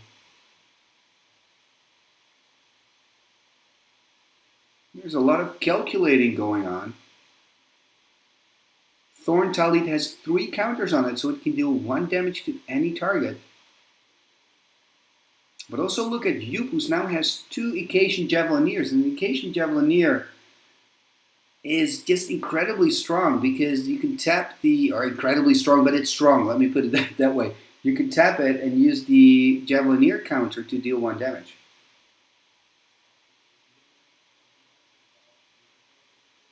And it looks like he's tapping 2. Oh, look at this. He's gonna go for it, I guess. He's gonna use his Druid, sacrificing a creature. What is he going to sack here? His Tallit token? Oh, he's sacking the Druid itself. Interesting, making his lands into 2/3 creatures. And is he going to swing in? Is he going to swing with everything here? Is that what he's going to do? This is such an interesting move. I did not see this coming. And he is attacking with, well, not with everything. He's not attacking with his Spore Flower or his Elvish Farmer because they have 0 power. And he's not attacking with his Thorn Tallit, which is quite interesting. But he is attacking with 3 lands who are now 2/3 creatures. He's attacking with a Thalit. He's attacking with a with another 1/1. Let's see what he's going to do. With a Suproling token. That's the word I was looking for. And I think he's going to take his time to really, really think. Of course, he can activate it for banding. I'm talking about the occasion Javelineer. No, the occasion. What's it called again? I'm really bad with names this evening. I apologize for that. But the card he's holding right now, for 1 you can give it banding, and for 1 you can give it first strike. And yes, Baronic, you can get 2 for none, man. You don't have to discard. Because you have no cards in hand. We'll keep it a secret. Don't tell anybody.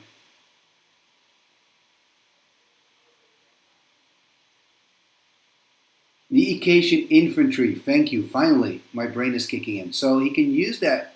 He can give it banding, but he probably doesn't want to because he wants to prevent the damage. So I guess he's blocked a creature with the... Probably blocking a 1/1. Probably the Thalit. That would make the most sense here.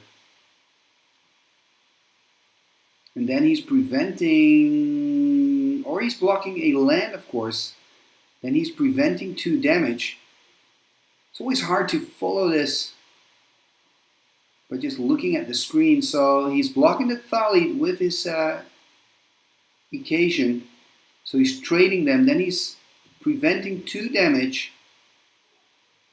In response, Gideon is using 1 damage from his Thorn Tally, so taking away 3 counters to deal damage to a Javelineer, perhaps?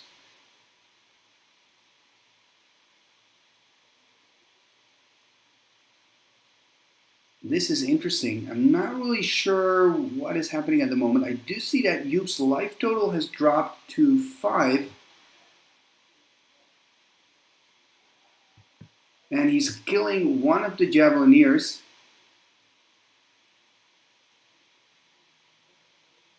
Which makes sense, of course, because because he's tapped out, so he can no longer use the combat medic to save his occasion Javelineers.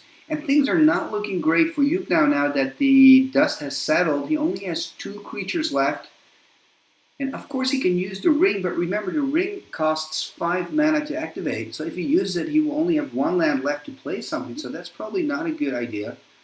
And here we go, Hand of Justice. It's probably not going to give him the game, although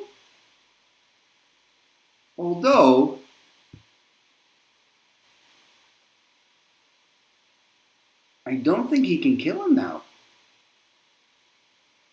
And he's still on 5 life, which is actually quite a lot. If he can find another white creature, he can start killing Gideon's Thalits. Oh wow, this could be very bad news for Gideon here. Did he overplay his hand by sacking the Druid? Of course he's going to put 3 on, probably going to kill the Javelineer. It's going to use the Javelineer in response to kill the Spore Flower. And this, of course, is a very good move because you don't want a player with the Order of the Ebon Hand, with Hand of Justice to get 3 white creatures. So it's very good to kill a white creature here.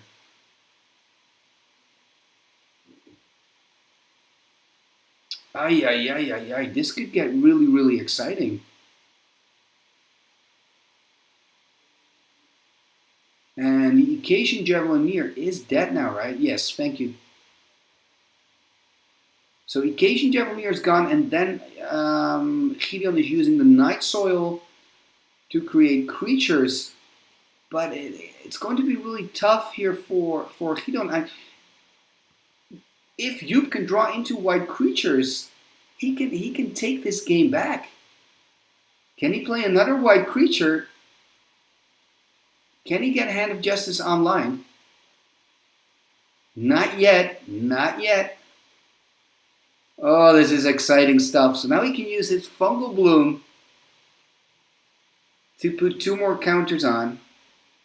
Maybe he should just play it with direct damage or something on. No, he can prevent that damage as well, of course. Oh, this is difficult. Oh. And if you're Gideon, you're second guessing everything you did prior to this moment because he was so close to the victory. And now he is so far from the victory.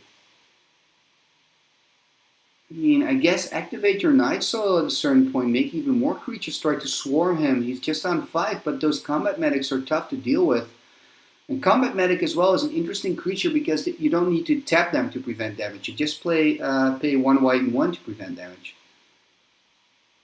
Now, this is interesting playing the Druid. If the Druid can maybe stick 1 turn, you can give him the victory. This game is very exciting, but the chances of you not finding... And he's going to look something up, so I guess there's some rule discussion maybe coming up. But the chances of you not finding a third white creature is super, super slim. And he's looking up Night Soul. Yeah, maybe, I'm not sure if he's looking that up, but the new ruling with Night Soul is that you need 2 creatures in the same graveyard. Not sure if that's what you're looking up, by the way. But let's first see if you can find white creature number 3. Iopile, already a great card, but he needs his 3rd white creature here. This is exciting stuff. Using Iopile to kill the Thorn Tally, that makes sense.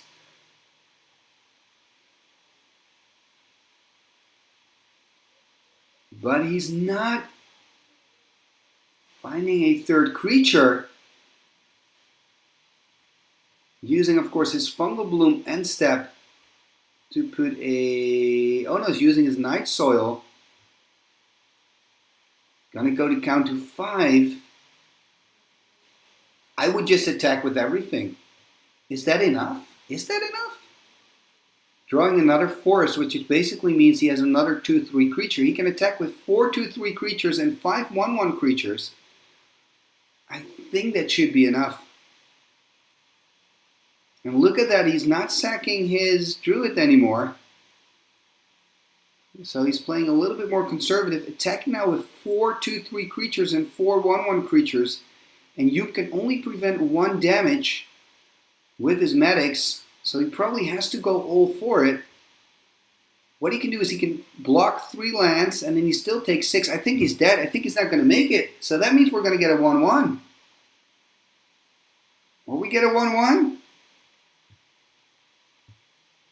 Yes, it's 1/1. Oh.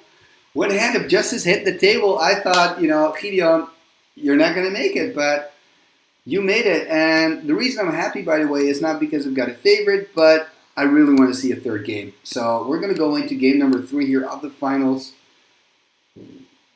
And wow, this is crazy. Hey, Francesco, welcome to the chat.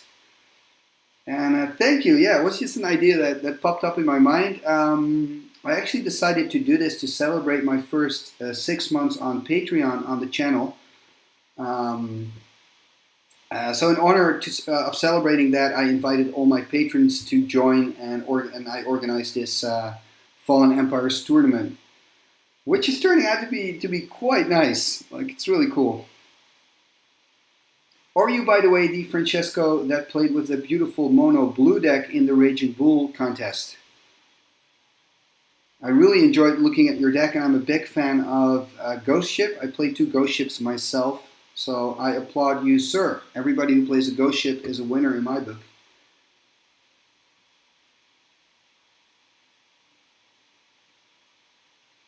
And wow, Gideon. I really thought, let me know what you thought. I thought Hand of Justice coming in, that's it. But no, I think removing that Occasion Javelineer with the Thorn Tally was a very good move. You just want to get rid of those white creatures as soon as you see Hand of Justice. Basically, that's the only way that I was able to deal with Hand of Justice in this tournament. As soon as it hit the board, all I could do At one point, I remember playing a Dwarven Catapult and just killing all the creatures around the Hand of Justice. So the Hand of Justice survived, but everything else was dead. Yeah.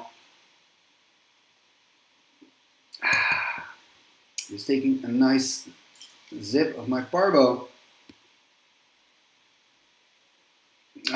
Richard Weinman on the chat.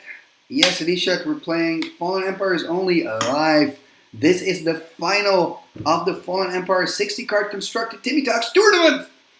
And we've got Joep versus Gideon, and they had to win in the group stages. They had to win in the quarterfinals. They had to win in the semifinals, and now they've battled their way through the finals, and it is 1-1.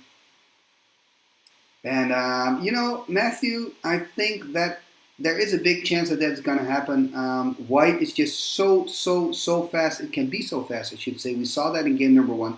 Remember, Joep is on the play again. I don't think that Joep has lost a single game when he was on the play.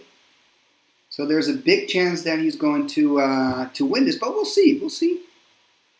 I'm just hoping it's going to be just as exciting as game number 2, because that was a sweet game of Fallen Empires. And both players are keeping their hand, and that's a drop 1. Boom, a 1-1. Icatian Infantry. And Icatian Infantry is one of those creatures that you can give banding, and banding is huge when you're blocking. Trust me, it's super annoying to play against. And there's an Icatian Priest, and there we see an IO pile from Gideon. And I wonder how and when he's going to use that IO pile. Of course, not yet, because he's tapped out. Gideon's going to drop to 17. And look at the pressure, and Joep really needs maybe an Order of Lightbearer here. Would be ideal. And of course, Gideon's probably hoping not to see any more pressure on the board.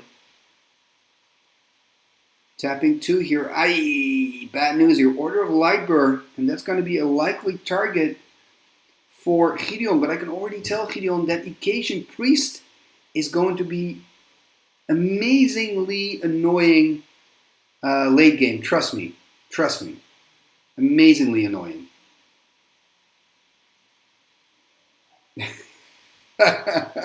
So Baron Nick, okay, drive those Forest Freaks into oblivion. Well, I think that's actually what's happening. Ooh, Spore Cloud here. Buying some time again. The problem, of course, of this Spore Cloud is that even though Gideon is buying time, he doesn't have any Thalites or he doesn't have his counter station up yet, you know. Spore Cloud is particularly good when you tap down your opponent, buying time and kind of get your token machine going, but he doesn't have a token machine yet. Oh, what can he do? Another IO pile. Is he going to chump block next turn with Spore Flower? Probably not. Just going to take the damage still. And of course, his creatures, the creatures of Joep, don't untap yet because of that Spore Cloud. There is a Zealot attacking it for 2 with the other Order of Lightbearer. Gideon dropping to 15. Untapping.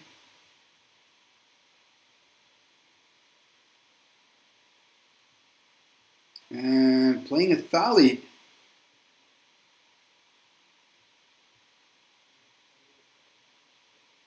And now, look at that. He's untapping his entire army. Remember, he can now also use the Icatian Priest. Pay 2 white and 1 to pump any creature, giving it +1/+1. This may sound like, a nuisance, but trust me, it is super annoying. Also, look at the Zealot. If the Zealot is unblocked, it can actually deal 3 damage to any target. And another Spore Cloud, but he can still use the Zealot. So I wonder if he's going to use it. Oh, he's actually blocking the Zealot because creatures deal no damage. So that doesn't matter. So he can block it easily. Richard is out of the Summer Derby. No, you're not out, right? It's still the group stage.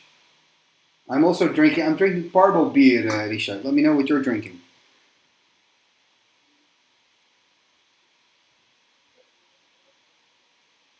And I think secretly, Mr. Veenman, you're missing this because I believe you are actually organizing a league where we play with Fallen Empires and Homelands and Ice Age and 4th edition. A lot of cool sets and Chronicles. Anyway, let's get back to the finals here. What are we up to? Another Spore Cloud by Gideon. That's what we saw. That means that the creatures are not going to untap on the side of Joop next turn. And he's going to swing in for 2 here, using his Idle Pile to kill the Thorn Tally. That was probably expected. That does mean that he can now no longer... Oh, he can still use his Priest, because he's got that other land there in the bottom. Another Thorn Tally and passing turn. And are they already untapping? I guess so, from the Spore Cloud.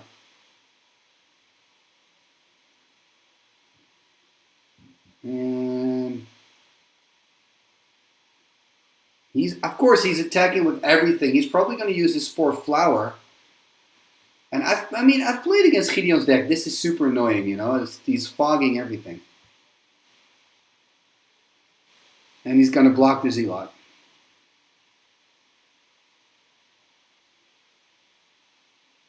Oh, 7 matches at Richard? Seriously, you play so many matches in the Summer Derby? Man, that's a lot. And I'm sorry, no, you didn't get an invite for this tournament. Richard, you have no beer in the house?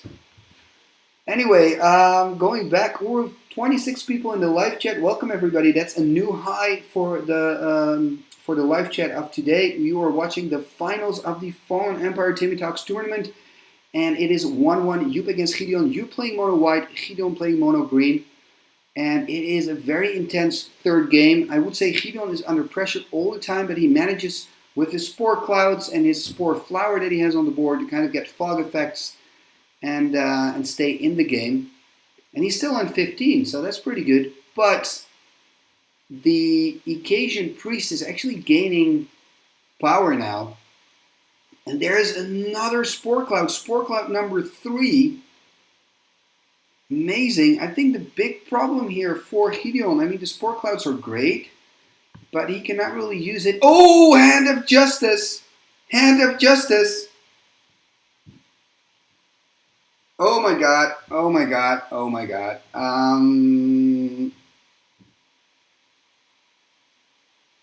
Gideon needs... Robin, I really wonder what kind of work you do. Are you in security or something that you have time to watch? It's nice to have you here, by the way, but to watch this final. I think now with the Hand of Justice, Joop is definitely a favorite to take this game.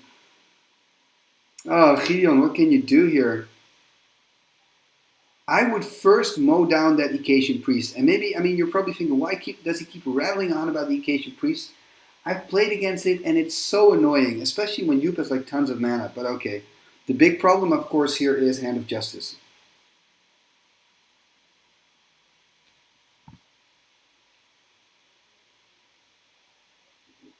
And there is a Feral Thalid. Yeah, justice will be done, Richard. I think I agree with you here. Of course, we do have that Spore Cloud effect. It is cool to see the Feral Thalid, by the way. Unfortunately, he's probably not going to be able to attack with it. And this is going to be really, really, really, really, really difficult for Gideon.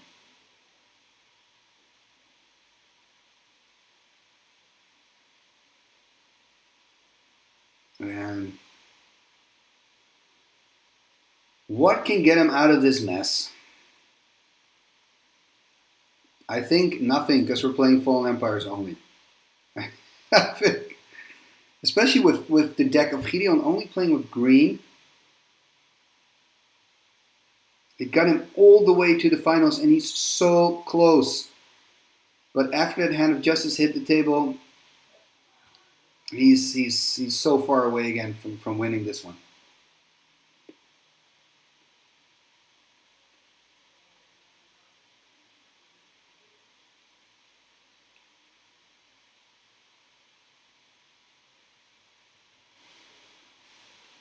He's in the tank. He's thinking, what can I do? How can I win this? Or how can I get rid of the Hand of Justice?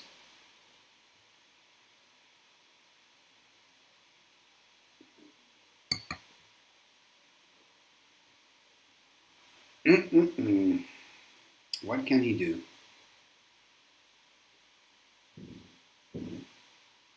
And of course, end step Yup is probably going to activate it and kill some, kill a creature from Gideon. The question is, what creature is he going to kill? I guess I think I would do the Thorn Tally to be honest. Maybe the Spore Flower. What would you do? What would you take care of first? And of course, he's attacking with the Feral Thallid because why not? I mean, the only thing you can do really when you're in Gideon's shoes is try to kind of create some kind of pressure. Now remember, what you can do now is he can block in a band because of the Occasion Infantry. So you place one, blocks in the band, and then he can pump. Oh, instead he's just going to kill it. He's just going to kill it. He can do that too, of course. I just thought maybe he wants to kill another creature. But no, he's just going to kill it.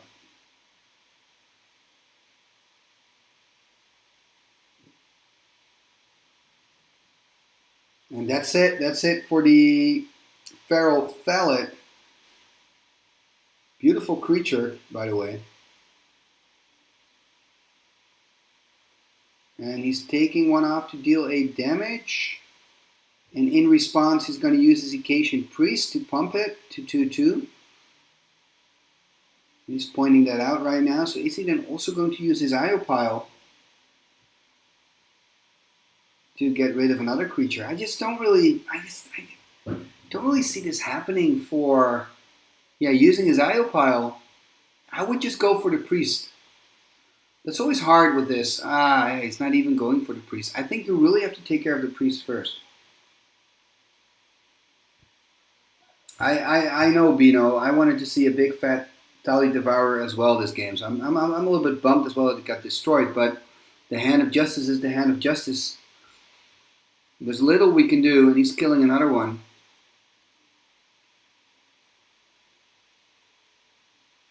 And so you're a mechanic of slot machines. That's an interesting job. Oh.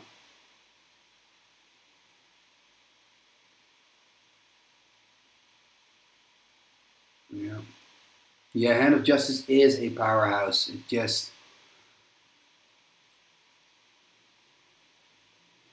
it was interesting because up until the point that Hand of Justice came into the game, it was kind of exciting and it was going like it was everybody's game at that point still. And I think you plays with a full playset of Hand of Justices, so it's not a surprise that he draws into one.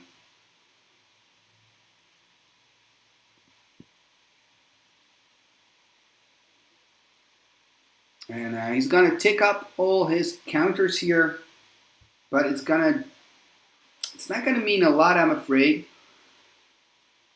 I mean, he's still on 15. Yup is a patient player. He's just going to wait.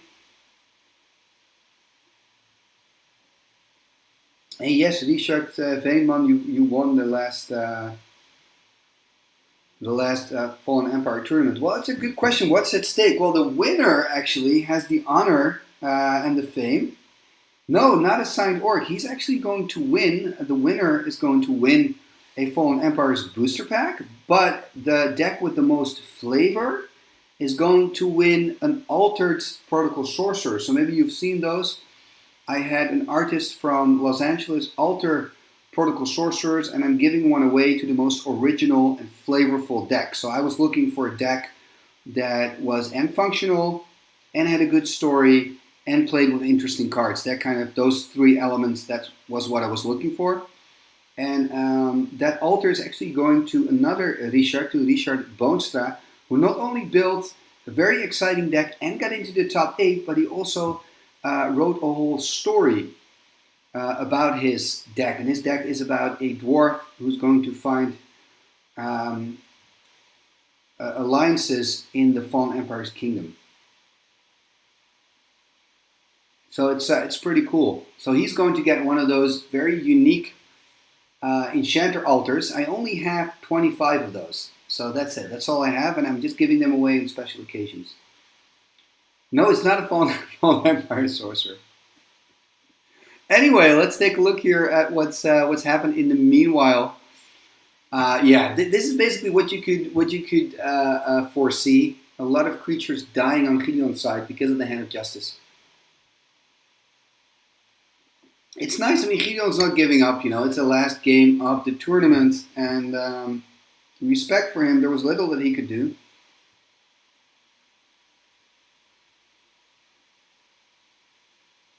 And yes, yeah, Robin, I already gave it away because the thing is, Richard, he didn't just make a deck, he had a whole story. You should read it. There's going to be a website that I'll post pretty soon with a link to all the decks and also the results of this tournament.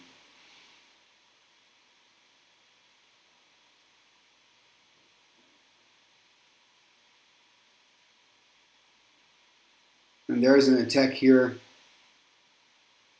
from Joop.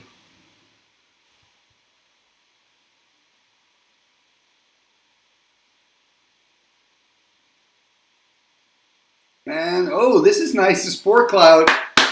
I'm liking this, Gideon. You're not going to sell out cheap. You still got your Balm of Restoration too. That's going to give you 2 extra life. I mean, who knows?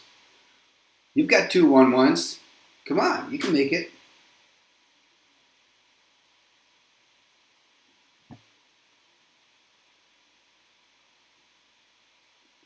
Untapping here.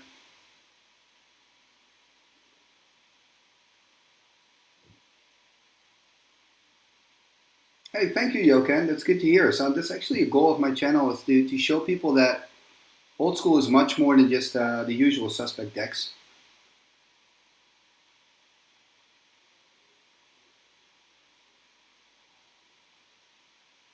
Now let's see.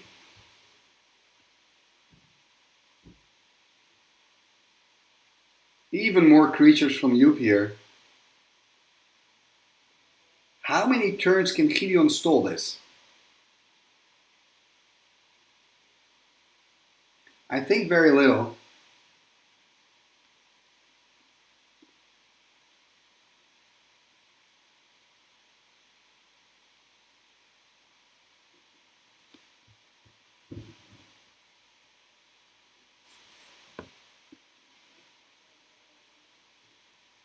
And dropping to, there is an Icatian. Is it called Phalanx? Icatian Phalanx 2/4 Banner? Pretty good creature in Fallen Empires.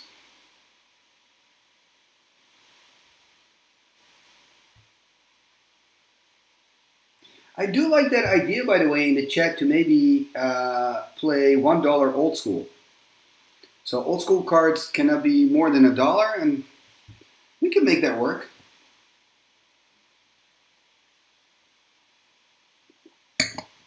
Let's see. And I think this is it. I mean, the game was pretty much done when the Hand of Justice came on the board. I have to be honest here. Attacking with a pretty big army here. You can make a huge band with all those creatures, by the way.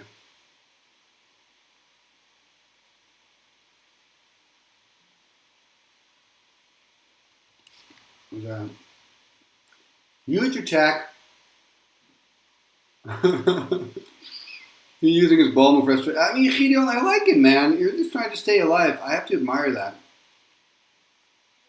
And he's on 2 life still. He's stalled it so long.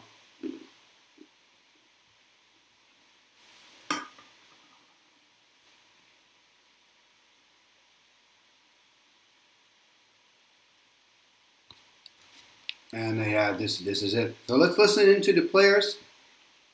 Let's put some sound on. Swing with the team. Yay! Gefeliciteerd. Fallen Empires winner. Very, very nice. Nice. Gefeliciteerd, man. Kijk wat TV er heeft. Yay, winnaar! Yay! Nou, ik was eigenlijk een beetje iedereen in de chat Sociaal ook, hoor. verlozen onder ons. Oh ja. En je moet even je broer unmuten. Die wil je feliciteren.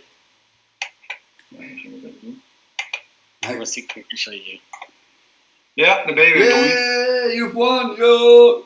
Kind of, when I saw you drop the Hand of Justice in Game 3, everybody, well, not everybody, but most people in the chat, including myself, were like, oh yeah, Hand of Justice. Okay, it's pretty much over.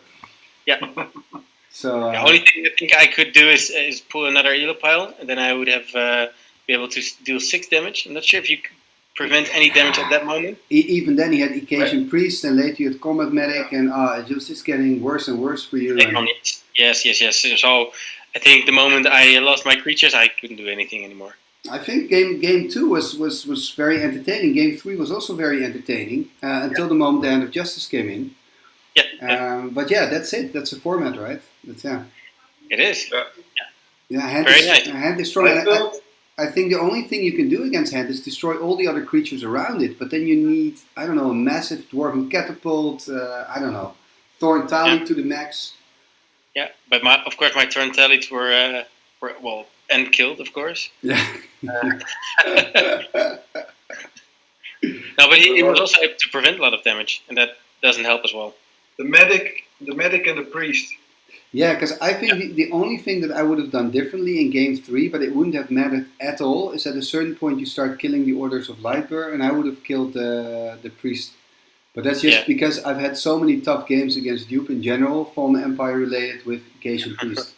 But that wouldn't have changed the outcome at all, so it's, yeah.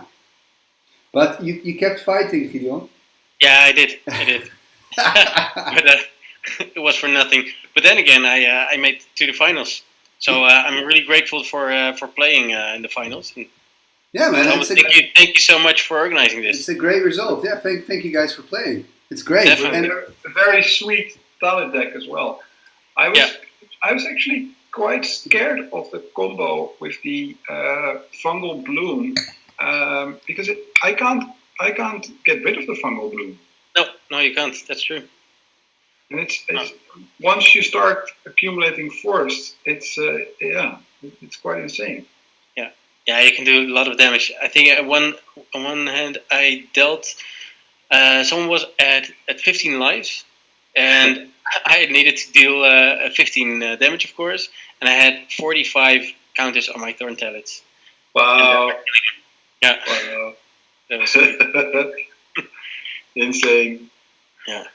So, Joep, you're now the all-knowing FA guru of Timmy Talks. Yes, So- finally. So, whenever we need rules advice or Fallen Empire related questions, we will contact you, dear sir. Yeah, please do. I have one message for my friend Ron Dijkstra from Leeuwarden. Ron Or Dijkstra. rather, I have 3 messages for him. Yes, There we yes. go. Yeah, but Ron Dijkstra has a lot to learn. He has a lot to learn. He's He has a lot he's to won learn. a few games, That was a coincidence, and he has a lot to learn. Yeah, definitely. Combat Medic for the win. yeah. To be honest, Medic is so good. I'm gonna turn the stream off. I just want to thank everybody for watching, and let me know what you think of Fallen Empire only. If you like the format.